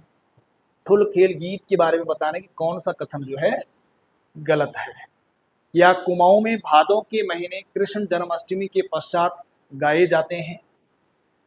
बी है, यह गीत स्त्री पुरुषों द्वारा संयुक्त रूप से गाए जाते हैं। और सी है, ठुल खेल में रामायण की कथा चलती है। और डी है, उपयुक्त सभी कथन सही है। तो भाई इसमें देखो, ये बात तो सही है, ये बात भी सही है, ठीक है जी, लेकिन यहाँ पर जो ये लिखा हुआ है कि ये गीत स्त्री और पुरुषों द्वारा किया जाता है, ये बात गलत हो जाएगी, क्योंकि ये केवल पुरुषों द्वारा किया जाता है। ये केवल पुरुषों द्वारा किया जाने वाला नृत्य है ये। कौन सा? ठुल खेल नृत्य। तो यहाँ पर क्या बोला कि गलत कथन का चयन करें, तो गलत कौन सा हो जाएगा? बी वाला गलत हो जाएगा। इसी प्रकार से आगे बढ़ते हैं। उत्तराखंड में महिला सारथी योजना कब से शुरू की गई? महिला सारथी योजना कब से शुरू की गई? तो भाई ये 4 विकल्प है आपके सामने, 5 मार्च 2025, 8 मार्च 2025, 10 मार्च 2025 और 12 मार्च 2025। क्या आंसर रहने वाला है? बी वाला 8 मार्च 2025, जिन्होंने गोला बराबर, ये सही है। आगे बढ़ेंगे जरा, ये रहा 59वां क्वेश्चन। निम्नलिखित में से कौन एक चौफुला नृत्य की एक शैली नहीं है? खड़ा चौफुला, मयूर चौफुला, लालड़ी चौफुला, कुला चौफुला। तो भाई ये वाली नहीं है, यहाँ पर जो हमारा डी वाला विकल्प है इसका डी आंसर हो जाएगा, ये नहीं है, बाकी ये तीनों हैं। आगे बढ़ेंगे अगला। गांधी जी के नमक सत्याग्रह आंदोलन से प्रेरित होकर देहरादून के किस जल स्रोत से नमक बनाने का कार्य किया? देहरादून के किस जल स्रोत से नमक बनाने का कार्य किया? सहस्त्रधारा में, रबर्स केप में, रबर्स गुफाएं हैं जो, खारा खेत में, आसन में। तो भाई इसका जो आंसर रहने वाला है वो खारा खेत देहरादून में है। ठीक है जी, सारे देहरादून में ही है जगह, लेकिन यहाँ पर नमक सत्याग्रह आंदोलन के दौरान नमक बनाने का जो कार्य किया वो कहाँ से किया? खारा खेत में किया। तो इस प्रकार से ये हमारे हिंदी और उत्तराखंड के यानी 20 और 40 60 प्रश्न हमारे पूरे हो जाते हैं। और अब इसके बाद हम जीएस वाले प्रश्न देखते हैं। चलिए इसके बाद जीएस वाला पोर्शन देखते हैं। जीएस वाले पोर्शन में देखो आप, अनुच्छेद 19(1) के बारे में बात की गई है। यहाँ पे ये क्वेश्चन नंबर 61 है। आर्टिकल 19(1) के अनुसार निम्नलिखित में से कौन सा से अधिकार स्वतंत्रता के अधिकार में शामिल नहीं है? पहला है समान अवसरों का अधिकार, बी है शांतिपूर्वक सम्मेलन का अधिकार, सी है किसी भी पेशे को अपनाने का अधिकार, और डी है वाक स्वतंत्रता और अभिव्यक्ति स्वतंत्रता। तो इसमें कौन सा आंसर रहने वाला है हमारा? ठीक है जी, शांतिपूर्वक सम्मेलन करने का भी है, किसी भी पेशे को अपनाने का भी है, वाक अभिव्यक्ति भी है। लेकिन अवसर की जो समानता है ये तो आर्टिकल 16 में आता है। तो इसलिए यहाँ पर क्या बोला कि शामिल नहीं है, तो केवल एक शामिल नहीं है, बाकी सारे इसमें शामिल हैं आर्टिकल 19 के अंतर्गत। आगे बढ़ते हैं अगला। शिक्षा का अधिकार से संबंधित निम्नलिखित कथनों पर विचार कीजिए एवं सही उत्तर का चयन कीजिए। इसमें पहला है, इसमें देखो आप, इसमें बोला यह सभी के लिए शिक्षा लक्ष्य हासिल करने का प्रयास करता है। सही तो बात है कि सभी के लिए जो है बोलता है कि सभी शिक्षा ग्रहण करें, सभी पढ़ें, सभी लिखें।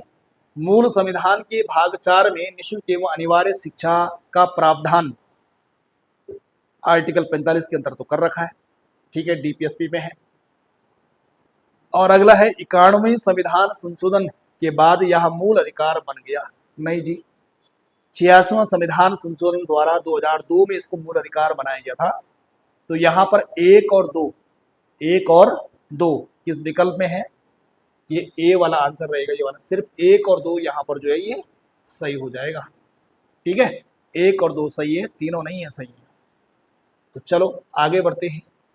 ये रहा 63वां प्रश्न। नीति आयोग के संबंध में निम्नलिखित कथनों पर विचार करें भाई, निम्नलिखित कथनों पर विचार करें। नीति आयोग के कथन क्या है? इसकी स्थापना जनवरी 2014 में हुई और दूसरा इसे केंद्रीय मंत्रिमंडल के प्रस्ताव के द्वारा स्थापित किया गया था। और सी है भारत के राष्ट्रपति नीति आयोग के अध्यक्ष होते हैं। उपरोक्त में से कौन सा कथन सही है? तो भाई ये बात गलत है, क्योंकि ये जनवरी 2015 में स्थापित हुआ था। केंद्रीय मंत्रिमंडल के प्रस्ताव द्वारा इसे स्थापित किया गया था, ये बात तो सही है। और राष्ट्रपति नीति आयोग के अध्यक्ष होते हैं, नहीं, ये बात गलत है। तो यहाँ पर सी वाली जो बात है, क्वेश्चन नंबर 63 का, ये बिल्कुल सही आंसर है। तो 63 का क्या हो जाएगा हमारा? केवल 2, ये आंसर सही हो जाएगा। आगे बढ़ते हैं अगला। निम्नलिखित में से कौन से केंद्रीय मंत्रालय नागरिक अधिकार संरक्षण नियम 1977 को लागू करने के लिए उत्तरदायी है? गृह मंत्रालय, दूसरा है सामाजिक न्याय एवं अधिकारिता मंत्रालय, और तीसरा है अल्पसंख्यक कार्य मंत्रालय, और डी है जनजातीय कार्य मंत्रालय। तो बताइए 64 का कौन सा आंसर ठीक रहने वाला है? इसका आंसर हो जाएगा 1, 2 एवं 4, ये सी वाला आंसर इसका रहेगा। आगे बढ़ते हैं अगला प्रश्न, ये रहा। राष्ट्रपति के पास निम्न में से किन पर विनियमन बनाने की शक्ति है? दादरा नगर हवेली, दमन द्वीप, गोवा, दमन द्वीप और पुडुचेरी। तो इनमें भाई राष्ट्रपति के पास किन पर जो है विनियमन बनाने की शक्ति है? क्वेश्चन नंबर 65 बताना है आपने। तो आंसर हो जाएगा इसका 1, 2 और 4। डी वाला जो आंसर होगा ये इसका बिल्कुल करेक्ट आंसर हो जाएगा। आगे बढ़ते हैं। अगला, क्रोम ब्राउज में वेब पेज का सोर्स कोड देखने के लिए निम्नलिखित में से किस कीबोर्ड शॉर्टकट का उपयोग किया जाता है? क्वेश्चन नंबर 66 का बताना है आपको कि किस कीबोर्ड शॉर्टकट का उपयोग किया जाता है। इसमें Ctrl+S, Alt+U, Alt+S, Ctrl+U, तो यहाँ पर आंसर रहेगा डी वाला। इसका आंसर जो है डी रहेगा। आगे बढ़ते हैं। अगला प्रश्न ये रहा 67वां। राज्य के निषेध तत्व के बारे में निम्न में से कौन सा कथन सही नहीं है? राज्य का यह कर्तव्य है कि कानून निर्माण में इन सिद्धांतों को लागू करे। कर्तव्य सही बात है। या देश की सुशासन में मौलिक है, ये भी सही बात है। या राज्य पर एक कानूनी कर्तव्य लागू करते हैं, तो भाई कानून रूप से लागू नहीं होते हैं, ये बात गलत हो जाएगी। और यह विधायिका और कार्यपालिका के लिए केवल निर्देश है, तो ये बात भी सही है। कौन सा कथन सही नहीं है? तो कौन सा कथन सही नहीं है? तो भाई हमारी ये वाली बात, सी वाली बात सही नहीं है। आगे देखेंगे अगली बात जरा। लोकसभा के अध्यक्ष के संबंध में निम्न में से कौन सा कथन सही नहीं है? कौन सा कथन सही नहीं है? अध्यक्ष पद ग्रहण के समय से 6 महीने के भीतर सदन का सदस्य बनना चाहिए। जब तक वह सदन का सदस्य है तब तक अध्यक्ष रहता है। और सी है लोकसभा अध्यक्ष अध्यक्ष लोकसभा के भंग होने पर भी अपने पद पर बना रहता है। और डी है अध्यक्ष को लोकसभा के सदस्यों द्वारा हटाया जा सकता है। तो बताइए 68 का इनमें से कौन सी बात आपको गलत लगती है? तो भाई अध्यक्ष पद ग्रहण के समय से 6 महीने के भीतर सदन का सदस्य बनना चाहिए, ये बात गलत है जी। ये बात इसलिए गलत है क्योंकि भाई अध्यक्ष वही व्यक्ति बनता है जो लोकसभा का सदस्य होता है। 6 महीने की कोई कंडीशन नहीं है इसके लिए, तो इसलिए ये बात सही नहीं है। बाकी सारी बात ठीक है। आगे चलेंगे।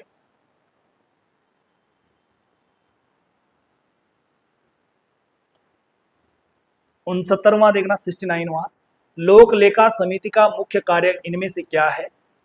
नियंत्रक महालेखा परीक्षक यानी कैग जिसे हम बोलते हैं, वार्षिक प्रतिवेदनों की जांच करना, सरकार की दैनिक गतिविधियों में हस्तक्षेप करना, प्रधानमंत्री को सुझाव देना और आदेश पारित करना। तो भाई इनमें जो है ए वाला आंसर मुख्य कार्य है। लोक लेखा समिति का जो प्रमुख कार्य है वो ए वाला हो जाएगा। ए वाला क्या है कि कैग की वार्षिक प्रतिवेदनों की जांच करना। इसी प्रकार से 70वां है, भारत की प्रायद्वीपीय पठार के संदर्भ में निम्न कथनों पर विचार करें। विचार करें भाई, दक्कन का पठार भारत का सबसे बड़ा पठारी क्षेत्र है, ये बात तो सही है। और दक्कन का पठार मुख्य रूप से ग्रेनाइट व नीस चट्टानों से बना हो, तो ये बात गलत हो जाएगी क्योंकि बेसाल्ट चट्टानों से बना हुआ है। तो यहाँ पर बात हो जाएगी केवल एक सही है, एक वाली बात सही है, बाकी दूसरी गलत है। अगली बात है निम्न में से कौन सा एक सर्च इंजन है? ठीक है जी, Rediff.mail, Google.com और याहू। तो भाई इसमें जो है हमारा जो बी और सी है यानी दूसरा और तीसरा ये बात बिल्कुल सही हो जाएगी। आगे बढ़ेंगे। अगला आगे देखेंगे, भारतीय रिजर्व बैंक यानी आरबीआई के संदर्भ में निम्नलिखित कथनों पर विचार करें। आरबीआई की स्थापना 1935 में हिल्टन एंड कमीशन की सिफारिश पर हुई। और दूसरा है कि आरबीआई भारत में मौद्रिक नीति का निर्माण और कार्यान्वयन करता है। इनमें कौन सी बात सही है? केवल एक, केवल दो और दोनों और कोई नहीं। तो भाई सी वाली बात, एक और दो दोनों बात इसकी जो है बिल्कुल सही बैठती है। आगे देखो अगला 73वां, निर्वाचन आयोग के संदर्भ में निम्नलिखित कथनों पर विचार कीजिए। भारत का निर्वाचन आयोग एक संवैधानिक निकाय है जिसका गठन आर्टिकल 324 के तहत किया गया। मुख्य निर्वाचन आयुक्त की नियुक्ति संसद द्वारा की जाती है। तो भाई संसद द्वारा नहीं की जाती है, पहली वाली बात सही है। मुख्य निर्वाचन आयुक्त की नियुक्ति राष्ट्रपति द्वारा की जाती है, इसलिए केवल एक बात सही है। यानी क्वेश्चन नंबर जो 73 है इसका आंसर क्या रहेगा? पहला वाला रहेगा। ठीक है जी, 73 का आंसर क्या रहेगा? पहला वाला, केवल एक। आगे बढ़ते हैं। ये रहा अगला क्वेश्चन, निम्नलिखित युग्मों में से कौन सा युग्म सुमेलित नहीं है? कौन सा युग्म इसमें सुमेलित नहीं है जी? कुटीर उद्योग बोर्ड 1948, केंद्रीय सिल्क बोर्ड 1949, लघु उद्योग बोर्ड 1954 और अखिल भारतीय हस्तकला बोर्ड 1958। तो भाई इसमें से ये वाला सुमेलित नहीं है, ये 1952 का बताया जाता है। आगे बढ़ेंगे, अगला प्रश्न, निम्नलिखित कथनों पर विचार कीजिए। भारत के उत्तरी मैदान में वर्षा ऋतु शीत ऋतु में पश्चिमी विक्षोभ के कारण, ठीक है जी, पश्चिमी विक्षोभ होता है इधर से, ठीक है। दूसरी बात, भारत के कोरोमंडल तट पर वर्षा ऋतु उत्तर पूर्वी मानसून के कारण होती है। तो 1 और 2 यहां पर दोनों बात सही है जी, दोनों बातें ठीक है यहां पे। आगे बढ़ेंगे 76, किसी नेटवर्क पर कंप्यूटर का पता क्या कहलाता है? तो भाई ये आईपी एड्रेस कहलाता है। क्या कहलाता है? आईपी एड्रेस, बी वाला आंसर सही होगा। आगे बढ़ते हैं, द वेल्थ ऑफ नेशंस पुस्तक की रचना निम्न में से किस अर्थशास्त्री ने की? दादा भाई नौरोजी, एडम स्मिथ, रमेश चंद्र दत्त और कार्ल मार्क्स। क्या रहने वाला है 77 का क्वेश्चन। वेल्थ ऑफ नेशंस नाम की जो पुस्तक है ये किसके द्वारा लिखी गई? तो आंसर होगा भाई एडम स्मिथ। 78 देखना, द वेल्थ ऑफ नेशंस, ये दोबारा रिपीट हो गया है। 79 देखना, भारतीय संविधान में शासन व्यवस्था के विभिन्न पदाधिकारियों की वेतन एवं भत्तों आदि का उल्लेख निम्नलिखित में से किस सूची में है? तो भाई जो वेतन वगैरह वगैरह है ये कौन सी अनुसूची में है बताइए आप। इजी सा क्वेश्चन है 79 का, कौन से अनुसूची में जो है उच्च पदाधिकारियों के वेतन वगैरह वगैरह है? पहली में, दूसरी में, तीसरी में, ठीक है जी। दूसरी अनुसूची आंसर होगा बी वाला। दूसरे में वेतन है, तीसरे में शपथ है और चौथी में राज्यसभा सीटों का आवंटन है, पांचवें में जनजाति के बारे में बताया गया। आज से देखना, राज्य का यह कर्तव्य होगा कि वह व्यक्ति को लोक स्वास्थ्य संबंधी सभी सुविधाएं प्रदान करें। इससे संबंधित दिशा निर्देश संविधान के किस अनुच्छेद में वर्णित है? कहां पर ऐसा बताया गया है कि व्यक्ति को लोक स्वास्थ्य संबंधी जो है सुविधाएं प्रदान करे? संविधान में कहां पर ऐसे निर्देश दिए गए हैं? तो निषेध तत्वों में ये निर्देश दिए गए हैं, 51 में, 47 में, 21 में या 51 के का में, कहां पर दिए गए ऐसे निर्देश? तो आंसर होगा इसका बी वाला, आर्टिकल 47 में इस बात को यहां पर कहा गया है। 80 में, 80 का हमारा बी वाला यानी आर्टिकल 47। 81 देखा, अध्यादेश का प्रभाव संसद द्वारा यानी संसद सत्र शुरू होने की कितने सप्ताह तक रहता है? 8 सप्ताह तक रहेगा, 6 सप्ताह तक रहेगा, 5 या 2 सप्ताह? तो 6 सप्ताह 42 यानी 6 सप्ताह 42 दिन बोलेंगे, 42 दिन तक अधिकतम रह सकता है, ठीक है जी। 6 सप्ताह बोलो या 42 दिन बोलो। आगे चलो 42वां, निम्नलिखित कथनों पर विचार कीजिए। प्रधानमंत्री की नियुक्ति राष्ट्रपति करता है। प्रधानमंत्री की नियुक्ति राष्ट्रपति करता है। दूसरा बोला कि मंत्रिपरिषद के सदस्यों की संख्या लोकसभा की कुल संख्या से 20% से अधिक नहीं होनी चाहिए, 15% से अधिक नहीं होनी चाहिए। मंत्रिपरिषद लोकसभा के प्रति उत्तरदायी होती है, तो ये बात भी सही है, ये बात भी सही है। 1 और 3 हमारा आंसर होगा, बी वाला आंसर यहाँ पर होगा, ठीक है जी, बी वाला आंसर होगा। 83 का, मानव भूगोल के जन्मदाता की संज्ञा निम्न में से किसे प्रदान की गई? तो मानव भूगोल का जो जनक माना जाता है, कई बार पेपर में बहुत पहले आया था, आजकल तो नहीं आया, फ्रेडरिक रेडजेल, ये इसका आंसर होगा। मानव भूगोल का जनक हम इसे बोलते हैं। और अगला क्वेश्चन 84 में, भारत की नदियों के संदर्भ में निम्नलिखित कथनों पर विचार करें। बताइए, गोदावरी भारत की सबसे लंबी नदी है। भाई ये गलत बात है, भारत की सबसे लंबी नदी गंगा नदी है, ये दक्षिण भारत की है नदी है। ब्रह्मपुत्र नदी तिब्बत में मानसरोवर के पास चेमायुंगडुंग ग्लेशियर से निकलती है और अरुणाचल प्रदेश के रास्ते भारत में प्रवेश करती है, जहां इसे सियांग या दियांग के नाम से भी जाना जाता है। बात तो सही है भाई ये, तो बी वाली जो बात है ये बिल्कुल सही हो जाएगी। आगे बढ़ते हैं, अगला प्रश्न ये रहा, दूरी मापने की सबसे बड़ी जो इकाई है वो कौन सी है? तो दूरी मापने की सबसे बड़ी जो इकाई है वो कौन सी है? Metre, kilometre, parsec, joule. क्या रहेगा आंसर? सी पारसेक। आगे बढ़ते हैं, अगला क्वेश्चन नंबर 86 में आएंगे। भारत में औद्योगिक नीति के संदर्भ में निम्नलिखित कथनों पर विचार कीजिए। औद्योगिक नीति 1956 में सार्वजनिक क्षेत्र के प्रमुख उद्योगों में प्राथमिकता दी गई जी। और नई औद्योगिक नीति 1991 में निजी क्षेत्र को बढ़ावा देने के लिए लाइसेंस प्रणाली को समाप्त किया गया। ठीक है जी, सारी बात है जी, सही है। तो यहाँ पर 1 और 2 दोनों सही हो जाना चाहिए, सी वाला आंसर होगा। आगे बढ़ेगा अगला 87 है, किस मौर्यकालीन शासक ने सबसे पहले धम्म महामात्र के पद को स्थापित किया? धम्म महापात्र के पद को किसके द्वारा स्थापित किया गया? चंद्रगुप्त मौर्य, बिंदुसार, दशरथ, अशोक। तो यहाँ पर आंसर क्या बनेगा? सम्राट अशोक द्वारा धम्म महापात्र की नियुक्ति की गई। आगे बढ़ेंगे अगला 88, निम्नलिखित में से सही सुमेलित युग्म का चयन कीजिए। नीली क्रांति का संबंध जो है मत्स्य पालन से है, सही है जी, सुमेलित है। श्वेत क्रांति का संबंध डेयरी दूध से है।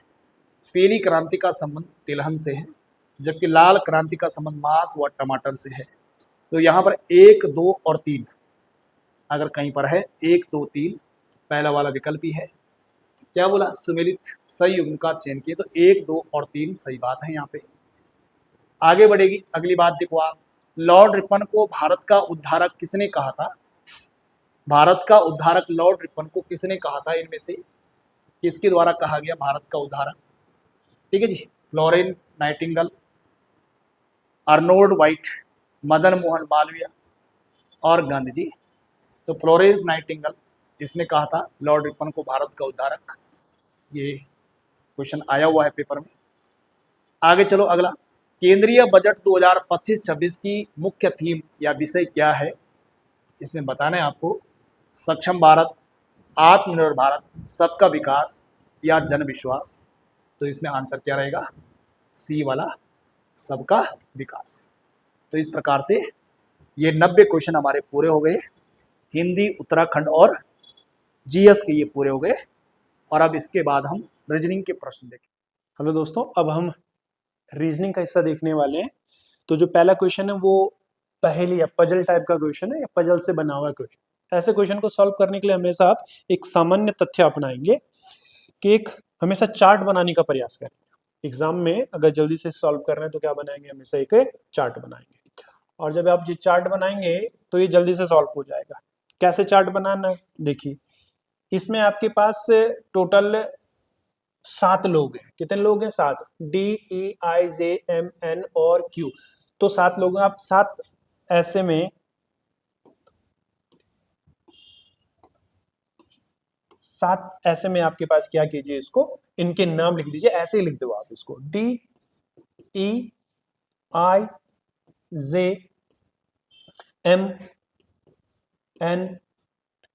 और Q है। ठीक, ये नाम लिख दिया आपने ऐसे। फिर आपके पास से क्या है? सप्ताह के 7 दिन है आपके पास। तो ऐसे में भी 7 कॉलम बनाएंगे आप। 1, 2, 3, 4, 5, 6 और एक नीचे वाला 7 आ जाएगा ऐसे। ये जल्दी सॉल्व हो जाएगा आपके पास ऐसे में। ठीक, इधर से आप लिख दीजिए Sunday, Monday, Tuesday, Wednesday, Thursday, Friday, Saturday, और आपके पास फ्राइडे, सैटरडे और संडे। तो क्या हो जाएगा जी? रविवार, सोमवार, मंगल, बुध, बृहस्पति, शुक्र, शनि और रवि। तो स्टार्टिंग में ही आपके पास क्या लिखना था? स्टार्टिंग में आपके पास एक जो था आपके पास वो 2 बार हो गया था ना। रविवार हमने 2 बार लिख दिया, इसलिए ऐसा गड़बड़ हो गया। 1, 2, 3, 4, 5, 6 और एक 7। ठीक है, इसको ऐसे ही बना लीजिए आप। 1, 2, 3, 4, 5, 6 और एक 7। इधर से आपके पास कौन कौन व्यक्ति हैं? यहाँ D के बाद E के बाद I के बाद J M N O। इधर से आप शुरू कीजिए। सोमवार से परीक्षा कब से शुरू हो रही है जी? शुरू हो रही है सोमवार से। तो सोमवार, मंगल, बुध, बृहस्पति, शुक्र, शनि और रवि। इसको ऐसे लीजिए, 7 दिन हो गए, 7 व्यक्ति। अब स्टेटमेंट पढ़ते जाइए, क्या कह रहा है कि सोमवार से लेकर रविवार को सप्ताह में होने वाले एक दिन, सप्ताह के अलग अलग दिन क्या होंगे आपके पास, एग्जाम होंगे। क्या कह रहा है कि डी की परीक्षा बुधवार को है, तो स्पष्ट है कि डी की परीक्षा किस दिन है, बुधवार को। तो हमने कहा कि डी की परीक्षा किस दिन है, बुधवार है, इसको राइट सिंबल लगा दीजिए, डी का कंफर्म हो गया। उसके बाद क्या कह रहा है कि आई की परीक्षा के बाद केवल एक व्यक्ति की परीक्षा है। अब ये समझने वाला थॉट है कि आई के बाद एक व्यक्ति का होगा, यानी कि अगर हम ये देखें, चार्ट देखें, तो सोमवार को पहले व्यक्ति का, मंगल को दूसरा, बुध को तीसरा, चौथा, तो एक दिन बंद का मतलब ये हुआ कि जो आई है उसके एग्जाम केवल कब हो सकता है, शनिवार को। शनिवार के दिन ही अंतिम दिन रविवार आएगा। तो ये कह रहा है आपके पास कि आई की परीक्षा के बाद केवल एक व्यक्ति की परीक्षा है, इसका मतलब है कि जो आई है इसका एग्जाम किस दिन होने वाला है, शनिवार को होने वाला है। 2 व्यक्तियों के एग्जाम कंफर्म हो गए, ठीक। डी और जे की परीक्षा के बीच में केवल 3 व्यक्तियों की परीक्षा है। किसके मध्य, डी और जे। जो डी और जे उसके मध्य कितने व्यक्तियों की परीक्षा है जी, 3। हमें पता है डी ये है आपके पास, और इसके और जे के मध्य कितने लोग हैं, 3। अगर हम काउंट करते हैं आपके पास 1 2 और 1 3, 1 2 और 1 3, तो चौथा कौन हो जाएगा आपके पास है, तो चौथा आपके पास क्या हो जाना चाहिए, जे। चौथा क्या हो जाना चाहिए जी, क्योंकि क्या कह रहा है, इस बात को समझना अनिवार्य है। ये पूछ रहा है उसका कि डी और जे की परीक्षा के बीच केवल 3 व्यक्तियों की परीक्षा है। कितने व्यक्तियों की परीक्षा है जी, 3। हम जानते हैं कि डी को बुधवार को डी की परीक्षा हुई थी, तो इनके मध्य 3 का मतलब क्या होगा कि आपके पास 3 कौन कौन है हमें नहीं पता है, लेकिन इनके मध्य अगर आप डे काउंट करेंगे तो एक बुध, एक शुक्र और एक शनि और एक क्या हो जाएगा, रविवार। तो हम यूं कह सकते हैं कि इनके मध्य अगर 3 लोग हैं तो आपके पास डी का अगर बुधवार को हुआ तो जे का जो होगा वो कब आ जाएगा जी, रविवार को हो जाएगा। किस दिन हो जाएगा, रविवार को हो जाएगा। तो रविवार और डी और जे के मध्य 3 व्यक्ति अपना आप हो जाएंगे, फिर 1 2 और 1 3, और चौथा कौन हो जाएगा जी, जे। तो हम जे के एग्जाम के बारे में कह सकते हैं कि किस दिन होगा, रविवार को होगा, क्योंकि इसने लिखा हुआ है डी और जे की परीक्षा के बीच केवल 3 व्यक्तियों की परीक्षा है। हो गया कंफर्म, इसलिए हमने जे का एग्जाम लिख दिया कि कब होगा, ये रविवार को होगा। अगला, एन और एम की परीक्षा के बीच केवल एक व्यक्ति की परीक्षा है। किसके मध्य केवल एक परीक्षा की व्यक्ति है जी, एन और किसके मध्य, एन और एम के मध्य केवल एक व्यक्ति की परीक्षा हुई है। अब यहाँ पे हमारे लिए होने के लिए क्या है कि यहाँ पे स्पेस देखिए, आप आंसर कैसे बनेंगे। अगर मान लिया जाए कि आप यहाँ पे बृहस्पतिवार के दिन किसको बैठाते हैं, एन को, तो आपके पास एम वहां पर बैठेगा कि बीच में एक व्यक्ति आ जाए। अगर एन यहां बैठता तो एम यहां नहीं हो सकते, क्योंकि यहां पहले से कौन बैठा हुआ, आई। तो ये वाला विकल्प तो कैंसिल हो गया। तो विकल्प क्या होने वाला है कि हम कहेंगे एन का जो एग्जाम हुआ वो एन का एग्जाम होगा मंगलवार को। किस दिन होगा जी आपके पास से, मंगलवार को। इनकी मध्य एक व्यक्ति बैठा हुआ वो है डी, जिसका एग्जाम हुआ बुधवार को, तो बृहस्पतिवार को किसका एग्जाम हो जाएगा फिर, एम का। किसका हो जाएगा, एम का। अब वो क्या कह रहे हैं आपके पास है कि इनके बीच में केवल एक व्यक्ति परीक्षा की परीक्षा है। ई की परीक्षा एन की परीक्षा से ठीक पहले है। अब जो एन की परीक्षा है उससे पहले, ठीक पहले किसकी हुई, ई की, यानी कि ई की किस दिन हो गए, सोमवार के दिन। किस दिन हो गए, सोमवार के दिन हो गए।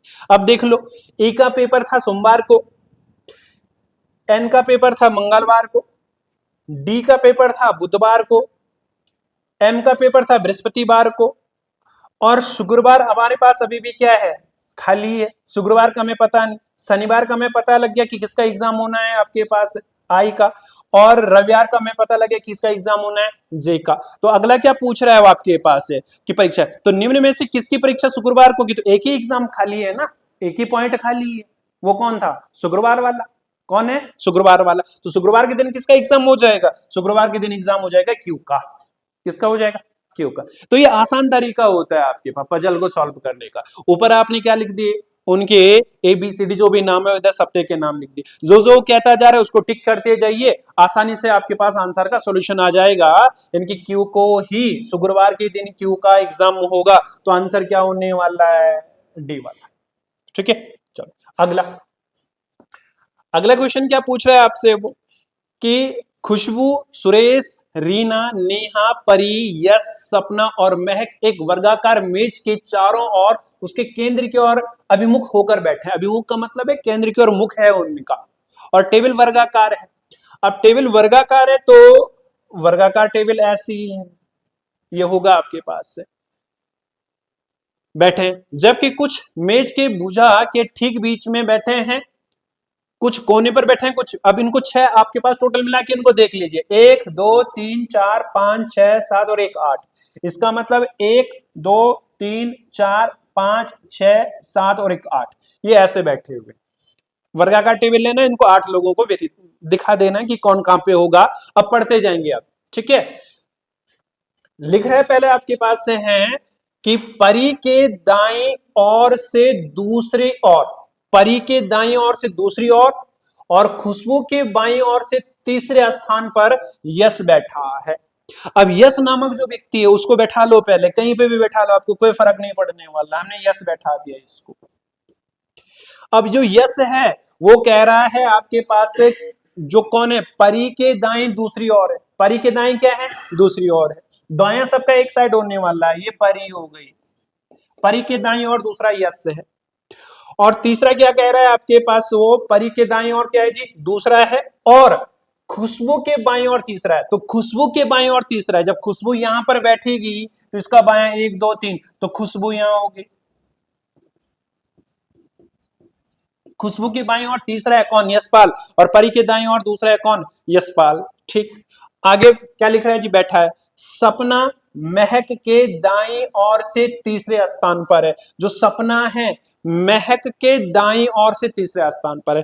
पहले महक को बैठाएंगे तो महक के दाईं ओर तीसरे स्थान पर, तो दायां सबका इस ओर होने वाला है और बायां सबका इस ओर होने। जब आपके पास केंद्र की ओर मुख होता है ना, तो सबका दायां आपका दायां, सबका बायां आपका बायां। अब समझ लो इसको ठीक तरीके से, सपना महक के दाएं और तीसरे स्थान पर है, महक के दाएं तीसरी ओर पर। अब कैसे बैठाएंगे, अगर मान लिया जाए आप क्या करते हो, महक को यहां बैठाते हैं तो इसका दायां तीसरा, ये इसका मतलब है महक यहां पे नहीं है। अगर महक को यहां बैठाते हैं तो 1 2 और 3, तीसरा स्थान पर कौन आ जाएगा आपके पास, फिर दाएं तीसरे स्थान पर कौन बैठा है जी, सपना। तो इसका मतलब आपके पास से क्या हो गया कि अगर आप किसको किसको जी आपके पास महक को यहां बैठाते हैं, महक, तो इसके दाएं तीसरा 1 2 3, और तीसरे पर कौन हो जाएगा जी, तीसरे स्थान पर कौन आ जाएगा आपके पास, सपना। तो यहां सपना आ जाएगी, कौन आ जाएगी, सपना आ जाएगी। अगला क्या कह रहा है जी आपके पास, जबकि महक परी के ठीक पड़ोस में नहीं है, और बात ठीक हो गई क्योंकि सपना यहां पे नहीं आ सकती है, क्योंकि इसके बगल में नहीं आ सकती है आपके पास से, तो यहां पे हो नहीं सकती, सपना यहां पे, ये भी ठीक हो गया आपके पास कि नहीं बैठा है। नेहा यश के ठीक दाईं ओर बैठी है। अब जो नेहा है कौन है जी आपके पास, नेहा यश के ठीक दाईं ओर, तो यश का ठीक दाएं यहां पे हो गया, तो यहां पे कौन बैठ गया जी, नेहा, कौन आ गई, नेहा। ठीक, कोने पर बैठ, नेहा दाईं ओर से, नेहा के दाईं ओर से तीसरे स्थान पर रीना है, नेहा के दाईं ओर तीसरे स्थान पर नेहा यहाँ है, 1 2 3, यहाँ पे कौन बैठ गई है, तीसरे और कौन बैठी है जी, रीना, तो यहाँ पे कौन आ गई जी, रीना बैठी है। क्लियर।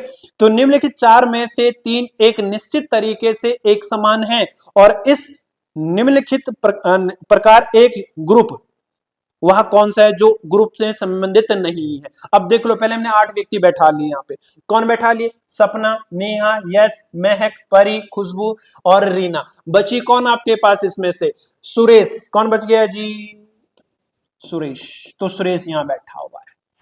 अब क्वेश्चन क्या है, ये आपने पढ़ लिया, इसको ठीक है। ये कह रहा है कि नेहा दाईं और महक की दाईं ओर से तीसरे स्थान पर रीना बैठा, ये भी ठीक हो गया आपके पास है। निम्नलिखित 4 में से 3 एक निश्चित तरीके से एक समान है, और इस प्रकार एक ग्रुप वह कौन है जो उस ग्रुप से संबंधित नहीं है। लिखा हुआ है सुरेश, महक, परी या रीना। अब देखो क्या है आपके पास, इसमें से मैक्सिमम सारी के सारी आपके पास क्या है जी, लड़कियां हैं, और जो सुरेश आपके पास वो क्या है, लड़का है। एक तो जेंडर के आधार पर इतना बड़ा सीटिंग अरेंजमेंट करने के बाद एट लास्ट पूछता है क्या है वो, इस बात को समझना ठीक है कि क्या कुछ ये क्वेश्चन समझना अनिवार्य है। क्या कह रहे हैं कि निम्नलिखित 4 में से 3 एक निश्चित तरीके से एक समान में है, बाकी और कुछ भी नहीं पूछा उसने। और इस प्रकार एक ग्रुप वह कौन सा है जो उस ग्रुप से संबंधित नहीं है। तो सीधी सी बात है, कौन है जी आपके पास, सुरेश। तो आंसर क्या होगा जी, सुरेश। बाकी सब क्या है आपके पास, लेडीज है, और इसमें क्या है, सुरेश क्या आ जाएगा, जेंट्स। पर बैठाना आना चाहिए आपको, ये अरेंजमेंट करना आना चाहिए, कौन कहां पर बैठा और कैसे समझाने के प्रयास कर रहा है। तो एक तरीका तो हो सकता है जेंडर पर इसका आंसर देना, अभी आंसर क्लियर नहीं हुआ। दूसरा तरीका क्या हो सकता है, दूसरा तरीका देखो, जो महक है, जो क्या है, महक, ये कोने पर बैठी हुई है। आंसर दूसरा ये भी हो सकता है कि महक कोने पर बैठी है, जो सुरेश है वो भी कोने पर बैठा हुआ है, जो रीना है वो मिड में बैठी हुई है, और जो परी है वो आपके पास मिड में बैठी हुई है। अगर आप इसको दूसरे तरीके से देखोगे, दूसरे तरीके से देखने का वे क्या है, सुरेश इसमें कोने पर है, ये बिल्कुल ठीक हो गया। महक इसमें किस पर है जी, भी कोने पर है, ये भी ठीक हो गया। जो रीना आपके पास है वो आपके पास किस में बैठी हुई है, बेंच के मिड पर बैठी हुई है, और जो परी है ये भी आपके बेंच के मिड पर ही बैठी हुई है। तो अगर ऐसा होता कि अगर इनमें से 3 क्या होते, कोने पर बैठा होता और एक पर मिड पर बैठा होता, तब तो आंसर ठीक था आपका। लेकिन इसने जो आंसर एटलास इसका दिया है वो जेंडर आधारित दे रखा है, ग्रुप से संबंधित नहीं है। तो हम कहेंगे भाई सुरेश ग्रुप से संबंधित नहीं, बाकी फीमेल है, और इनमें से आपके पास बाकी फीमेल है और सुरेश क्या है जी, मेल है। ऐसा भी आंसर आप चूज करेंगे। देखो कोने पर कौन कौन बैठा हुआ है, एक नेहा बैठी हुई, नेहा इनमें से है नहीं, महक बैठी है, बिल्कुल ठीक है। इसके अलावा सुरेश बैठा है, ये भी ठीक है। इसके अलावा परी बैठी है, तो परी मिड में है, और रीना भी किस में, मिड में। तो मिड वाला आंसर नहीं हो सकता, जेंडर के आधार पर आप इसका आंसर देंगे। तो आंसर क्या होने वाला है जी, सुरेश। इसको बैठाना आना चाहिए आपको, ठीक। अगला, दिए गए कथनों और निष्कर्षों को ध्यानपूर्वक पढ़िए, यहां मानते हुए कि कथनों में दी गई जानकारी सत्य है, भले ही वह समानता ज्ञान तथ्यों से भिन्न प्रतीत हो, तो निर्णय कीजिए कि दिए गए निष्कर्षों में से कौन सा से निष्कर्ष कथनों का तार्किक रूप से अनुसरण करता है। कथन ने देखो जी, सभी संतरे अंगूर है। अब थोड़ा सा आपको डायग्राम कौन सा वेन आरेख आना चाहिए। आप जानते हैं कि अगर एक गोले के भीतर दूसरा गोला रखा जाए तो भीतर से बाहर की ओर सभी पड़ते हैं। सभी संतरे अंगूर हैं, तो सब संतरे आगे, क्या आगे जी, संतरे, उसके बाद क्या आ जाएगा, अंगूर। क्लियर। कुछ अंगूर कीवी हैं, क्या कह रहा है जी, कुछ अंगूर क्या है, कीवी है, कुछ अंगूर कीवी है, कुछ अंगूर क्या है, कीवी है। कोई संतरा केला नहीं है, कोई संतरा क्या नहीं है जी, केला नहीं है। तो मतलब केलों का संतरों से कोई लेना देना नहीं है आपके पास से, कोई भी केला क्या नहीं है, संतरा नहीं है। इसका मतलब है अगर हम यूं कहते हैं कि ये क्या ऐसा हो सकता है, तो हम बिल्कुल हम कह सकते हैं कि क्योंकि संतरा क्या नहीं है, कोई भी संतरा केला नहीं है, इसका मतलब कोई भी संतरा अंगूर नहीं हो सकता है, सीधा सा अर्थ हुआ। तो केला अलग आया, केला क्या हो गया, अलग हो गया। एक डायग्राम तो ये बन सकता है आपके पास। दूसरा डायग्राम ऐसा भी हो सकता है कि आपके पास कोई केला संतरा नहीं है, तो अंगूर तो हो सकता है। बनाने के लिए हम ऐसा भी बना सकते हैं इस डायग्राम को, दूसरा ये बना, ऐसा बना, इधर से ये बना और इधर से ये केले का हिस्सेदारी बनी।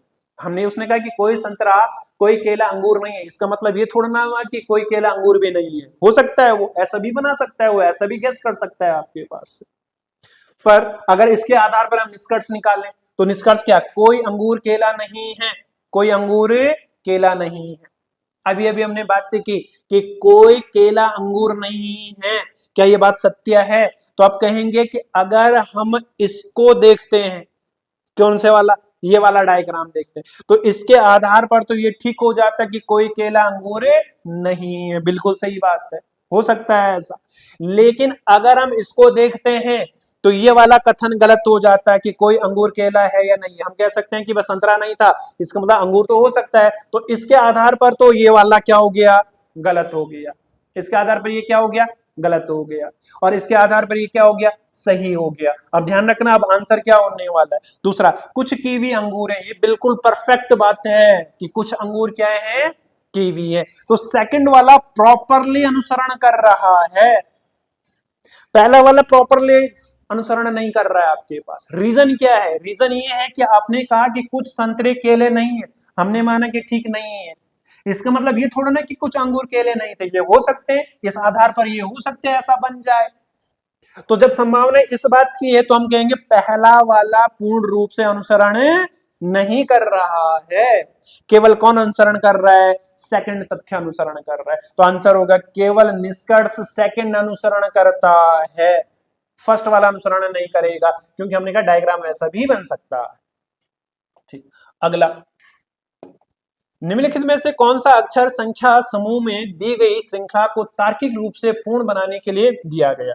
अब है क्या इसमें, ये समझना था। देखो, रोल नंबर याद होंगे, 13 है, ये 10 है, ये 14 है, ये 16 है, ये 13 है, ये 17 है, ये 19 है, ये 16 है, ये 20 है, ये 22 है, ये 19 है, ये 23 है। -3 + 4, 13 में से 3 ये 10, 10 और 4 14। फिर आगे देखो, 16 - 3 और +4, 13 + 4 17। फिर देखो 19 - 3 और 19, 16 + 4, तो -3 + 4 का रेशो चलता जा रहा है आपके पास। ठीक, यहां 51 - 6, 45 - 6, 29, 39 - 6, क्लियर, ये -6 का। इसका मतलब यहां भी -6 आएगा, तो आपके पास 33 में से -6 के 27। अब देखो आंसर चूज करना आसान हो गया, यहां भी 27 था, यहां भी 27 था, इसका मतलब ये नहीं हो सकता, ये नहीं हो सकता, इन दोनों में कौन होने वाला, इन दोनों में वो होने वाला है जिसमें अंतर -3 का और +4 का हो। तो देखो जरा, यहां से यहां 25, आपके पास y की वैल्यू और v की वैल्यू कितनी होती है, 22, 25 में से 3 गए 22, और 22 और 4 कितना होता है, 26। ये वाला ऑप्शन एग्जिट हो गया, क्योंकि यहां पहले -3 और फिर +4, तो आंसर है ए वाला।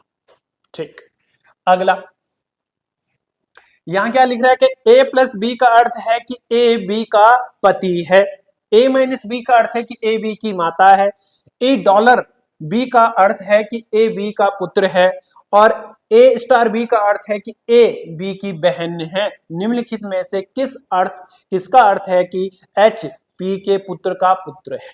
अब ऐसे जो क्वेश्चन आपके पास है, ये आपको प्रॉपरली पूरे सॉल्व करने होंगे कि कौन क्या कहना चाह रहा है, एक भी नहीं छोड़ सकते आप। अगर हम इसको पहले वाले को सॉल्व करें तो माइनस का अर्थ क्या कहता है कि ए बी का अर्थ है कि ए बी की माता है, यानी कि पी माता है किसकी, बी की। तो पी माता है जी किसकी, बी की मां। ठीक, स्टार का अर्थ ए बी की बहन है, यानी कि जो बी है ए बी, स्टार का अर्थ यहां देख लो, ए जो है बी की बहन है। बी की बहन कौन है, ए किसकी बहन है जी, बी की बहन है। यानी कि जो आपके पास से क्या है, बी है, वो किसकी बहन है, ए की बहन है, ए की बहन। ठीक, फिर से स्टार आ गया आपके पास है, यानी कि हम कह सकते हैं कि जो ए है वो एच की क्या है, बहन है। और माइनस का अर्थ फिर से क्या हो गया आपके पास है कि आपके पास जो एच है वो आपके पास क्या है जी, बी की माता, यानी कि एच जेड की माता है। किसकी माता है, जेड की मां। जेड की मां कौन है, एच। अब इसमें वो कह रहा है कि वह रिलेशन कौन है कि एच पी के पुत्र का पुत्र है, एच। अब देख लो भाई, एच जो है पी के पुत्र का पुत्र है, यहां से तो जो एच है आपके पास से वो क्या संबंध है, एच की मां कौन है, बी, ये आपस में भाई बहन होंगे। इसका मतलब जो एच है वो पी का, इसमें क्या निकल रही है जी, पुत्री। तो ये वाला तथ्य तो हो गया गलत, ये वाला स्टेटमेंट क्या हो गया, गलत, ये आंसर नहीं हो सकता है। ठीक, दूसरे वाले फिर ट्राई करेंगे ऐसे ही आपके पास से, इसको भी पूरा प्रॉपरली सॉल्व करेंगे। अब देखो आंसर करने का तरीका क्या होगा, आप कहेंगे ये वाला तो नहीं हो सकता आंसर, क्यों? क्योंकि पहला वाला कथन गलत है, तो हमने कहा कि बी वाला ऑप्शन तो गलत हो गया, ये आंसर नहीं हो सकता, इनमें से कोई एक हो सकता है। अब दूसरा, ए वाला भी नहीं है, ए वाला भी नहीं है, क्यों? क्योंकि ए वाला गलत हो गया, तो दोनों गलत हो गए आपके पास। अब बचे ये दोनों, अब इन दोनों में हम सॉल्व चौथे वाले को बिल्कुल नहीं करेंगे, क्योंकि ये हो ही नहीं सकता, आपके पास चौथा दे ही नहीं रखा है, तो इन दोनों में से कोई ना कोई होगा, तो इसको सॉल्व कर लेते हैं। ए प्लस बी, प्लस का अर्थ कि ए बी का पति है, यानी कि जो ए हो बी का पति है, इसमें ए किसका पति है जी? बी का पति है, तो ए पति हुआ किसका? बी का। माइनस का अर्थ क्या हुआ कि ए बी की माता है, यानी कि आपके पास जो जी है, जो कौन है जी? जो बी हो जी की माता है, जो बी है वो किसकी माता है जी? जी की माता है, मां, ठीक। फिर माइनस का अर्थ है कि जी माता है किसकी? एच की, एच की माता जी। डॉलर का अर्थ क्या है जी? डॉलर का अर्थ कि ए बी का पुत्र है, ए किसका पुत्र है? बी का पुत्र है। इसका मतलब हुआ कि एच जो है वह किसका पुत्र होने वाला है जी? एच, एच पुत्र हो जाए किसका? के का, तो के का पुत्र है, क्योंकि ए बी का पुत्र है, तो इसमें एच पुत्र हो जाएगा किसका? के का, तो के का पुत्र हो गया, ये किसका पुत्र? के का पुत्र, ठीक। अब आपके पास क्या है जी? मल्टीप्लाई कर रहा है आपके पास वो कि अब फिर से डॉलर आपके पास दे दे, फिर से क्या दे दे? डॉलर। इसका मतलब जो के है वो पुत्र है किसका? पी का पुत्र है, जो के है वो किसका पुत्र है जी? पी का पुत्र है, तो के किसका पुत्र हो गया? पी का पुत्र, पी का पुत्र, ठीक। और आपके पास फिर स्टार का अर्थ क्या है? स्टार का अर्थ है कि आपके पास बहन है, तो आपके पास से क्या हो गया जी? पी बहन है किसकी? एल की बहन। अब क्या क्वेश्चन कह रहा है कि वह कौन है जिसमें एच पी के पुत्र का पुत्र है, तो यही तो बना, पी का पुत्र कौन है? के, और के का पुत्र कौन है? एच, तो आंसर क्या हो गया? तीसरा वाला। कौन सा हो गया जी? तीसरा वाला। तीसरा वाला क्यों? दूसरा वाला। कौन सा वाला? दूसरा वाला, ठीक। अगला, दी गई श्रृंखला में प्रश्न चिन्ह के स्थान पर आएगा, क्या आएगा जी? देखो यहां दे रहा है आपके पास प्लस कितना? 61 और 3 64, क्लियर। और यहाँ आपके पास फिर गया आपके पास कितना जी? यहाँ सॉरी, यहाँ माइनस आपके पास गया, पहले माइनस कितना आ गया? 61 और 3 कितना? 64। फिर यहाँ आपके पास गया कितना जी? +5, कितना गया? +5। फिर आपके पास यहां से यहां गया जी आपके पास कितना? +3, ठीक। फिर यहां से यहां गया जी आपके पास कितना? +5, 72 और 5 77। फिर यहां से जाएगा जी आपके पास कितना? +3, 77 और 3 कितना? 80, ठीक। अगला, एक पंक्ति में कुछ व्यक्ति उत्तर दिशा की ओर अभिमुख होकर बैठे हैं, आए है एन आर के ठीक दाईं ओर बैठे। जब सबके और दाईं ओर, सबका दायां, सबका मुंह उत्तर की ओर, तो सबका दाएं एक और है। कितने व्यक्ति एक पंक्ति में उत्तर की ओर अभिमुख करते हुए कुछ व्यक्ति बैठे हैं जी? तो कितने व्यक्ति यार काउंट करें? 1 2 3 4, 1 2 3 4 5 6। अच्छा, इसको सीधा पढ़ लेते हैं आपके पास, ठीक है ना। ये लिख रहा है आपके पास कि एन आर के ठीक दाईं ओर बैठा हुआ है। जो एन है वह आर के ठीक दाईं ओर बैठा हुआ है, आर के ठीक दाईं ओर। हमें नहीं पता कहां पर है। अगर एन आर के दाईं ओर बैठा हुआ है तो आर को स्वयं कहां बैठना पड़ेगा? बाएं। तो आर के ठीक दाईं ओर कौन है? एन, ठीक बैठा है। टी यू के दाईं ओर दूसरे स्थान पर है, जो टी है वह यू के दाईं ओर दूसरे स्थान पर है। हमें नहीं पता वो कैसा मामला है आपके पास, क्लियर है। तो टी जो है यू के दाएं दूसरे स्थान पे, यू के दाएं दूसरा, तो यू का दाएं इधर 1 और 2 कौन है जी? टी है। जो आपके पास कौन है जी? टी है, यू के दाएं दूसरे स्थान पर बैठा है। जे एच के बाएं और तीसरे स्थान पर है, जो जे है एच के बाएं तीसरे स्थान पर है, एच के बाएं तीसरे स्थान पर है। कौन? जे। अगर एच कहीं पे बैठा हुआ है तो उसके बाएं तीसरा, 1 2 और 3 कौन है जी? जे है, स्थान पर बैठा है। आर और एच के बीच केवल 2 व्यक्ति हैं। अब आंसर हो गया, आर और एच के बीच, आर और एच के बीच केवल दो व्यक्ति बैठे हैं, आर और एच के बीच में। तो आर और एच के बीच में दो व्यक्ति हैं, आर और एच के बीच में, तो आर और एच के बीच में दो व्यक्ति, एक दो, आर और क्या हो गया जी, एन हो गया, आर और क्या हो गया, एन हो गया। ठीक, एन और यू के बीच में केवल दो व्यक्ति हैं, एन और यू के बीच में, किसके बीच में जी, एन और यू के बीच में दो व्यक्ति हैं, एन और यू के बीच में। अगर यू यहां पे बैठाएंगे और टी यहां पे बैठाएंगे,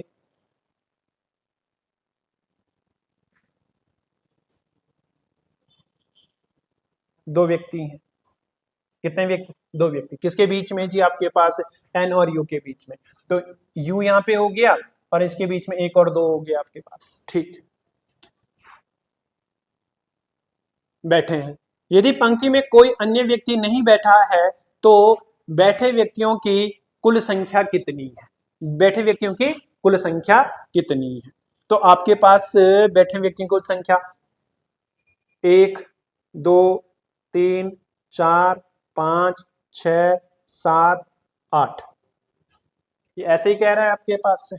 क्या कह रहा है जी, आपके एक पंक्ति में कुछ व्यक्ति उत्तर दिशा की ओर अभिमुख होकर बैठे हैं, एन और आर के ठीक दाईं ओर बैठा है, टी यू के दाईं ओर दूसरे स्थान पर है बैठा है, जे एच के बाईं ओर तीसरे स्थान पर बैठा है, आर और एच के बीच में केवल दो व्यक्ति बैठे हैं, एन और यू के बीच में केवल दो व्यक्ति बैठे हैं। यदि पंक्ति में कोई अन्य व्यक्ति नहीं बैठा है तो बैठे व्यक्तियों की संख्या कितनी है। कुल संख्या 12 14 13 और 15 दी गई है जी, आपके पास कितनी दी गई है, 12 13 14 और 15 दी गई।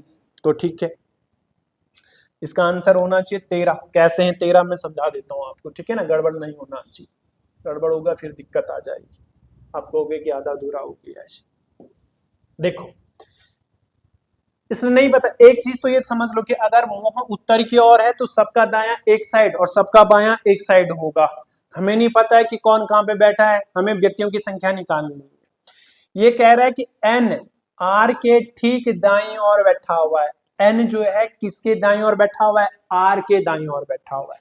तो आर स्वयं अगर बायां बैठा होगा तो इसके दाएं कौन आ जाएगा, एन, कौन आ जाएगा, एन। तो जो एन है आर के ठीक दाईं ओर बैठा हुआ है, ये ठीक हो गया। टी यू के दाईं ओर दूसरे स्थान पर, जो टी है कौन है जी, टी है यू के दाईं ओर दूसरे स्थान पर है, टी यू के दाईं ओर दूसरे स्थान पर, हमें नहीं पता कि क्या है। तो यू के दाईं ओर दूसरे स्थान पर पहला और दूसरा, दूसरे पर कौन बैठा हुआ है, टी, कहां बैठा हुआ है अभी निश्चित नहीं है, दाईं ओर दूसरे स्थान पर बैठा है। जे और एच के, जे एच के बाईं और तीसरे स्थान पर है, जो जे है एच के बाईं और तीसरे स्थान पर है, जो जे है एच के बाईं और तीसरे स्थान पर, जे एच के बाईं ओर, एच के किस ओर है, बाईं ओर। अगर मान लीजिए एच ये है तो इसके और बायां तीसरा, 1 2 और 3 कौन हो जाएगा, जे बैठा हुआ है। ठीक, पहले ऐसे बैठा है।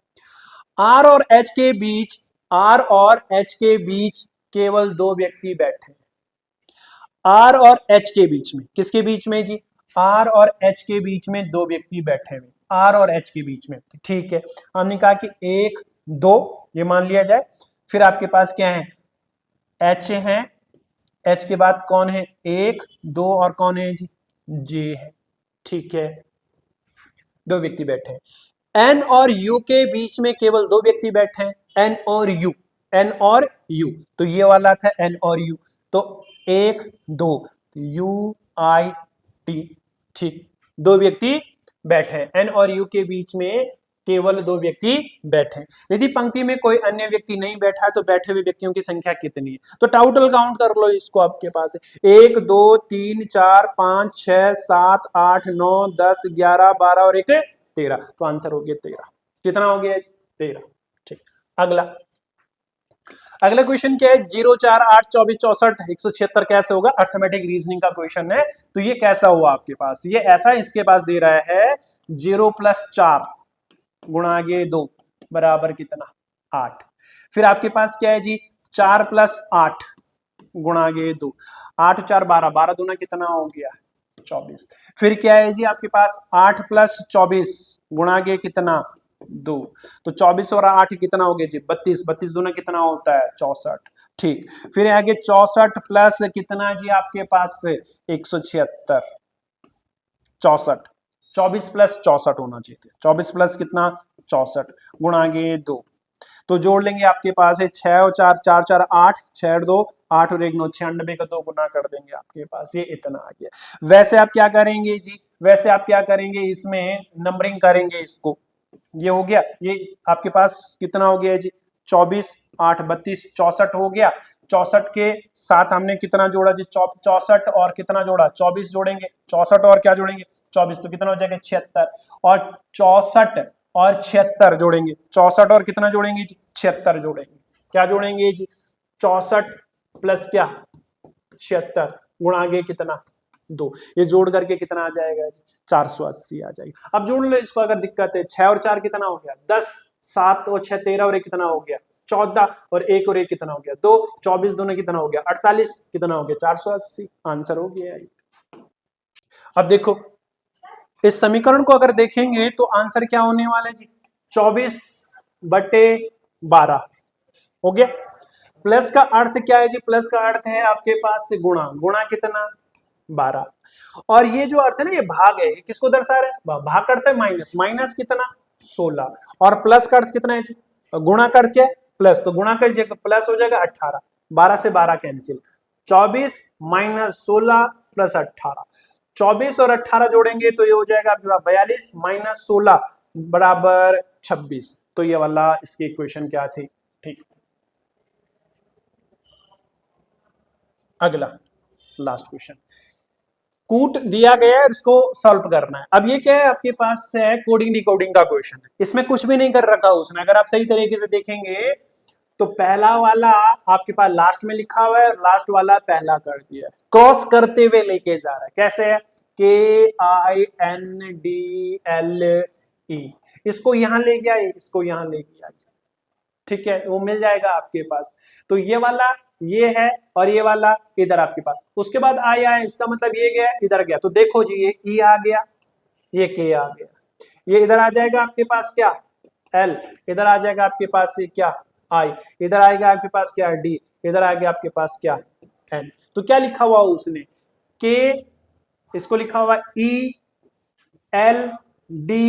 तो ये क्रॉस में लेके जा रहा है इसको आपके पास से, कैसे लेके जा रहा है क्रॉस को, E इधर आया K इधर आया, L इधर आया I इधर गया, आपके पास D इधर आएगा N इधर चला जाएगा, सेम इक्वेशन में इसको भी लेके जाएंगे, किसको EXOTIC, ये इधर ये इधर ये इधर ये इधर ये इधर ये इधर, तो क्या हो जाएगा जी C, और इधर आ जाएगा लास्ट में आपके पास क्या E, इधर आ जाएगा क्या I, इधर क्या आ जाएगा X, इधर आपके पास क्या हो जाएगा T, इधर क्या हो जाएगा U, तो देख लो CITUXE,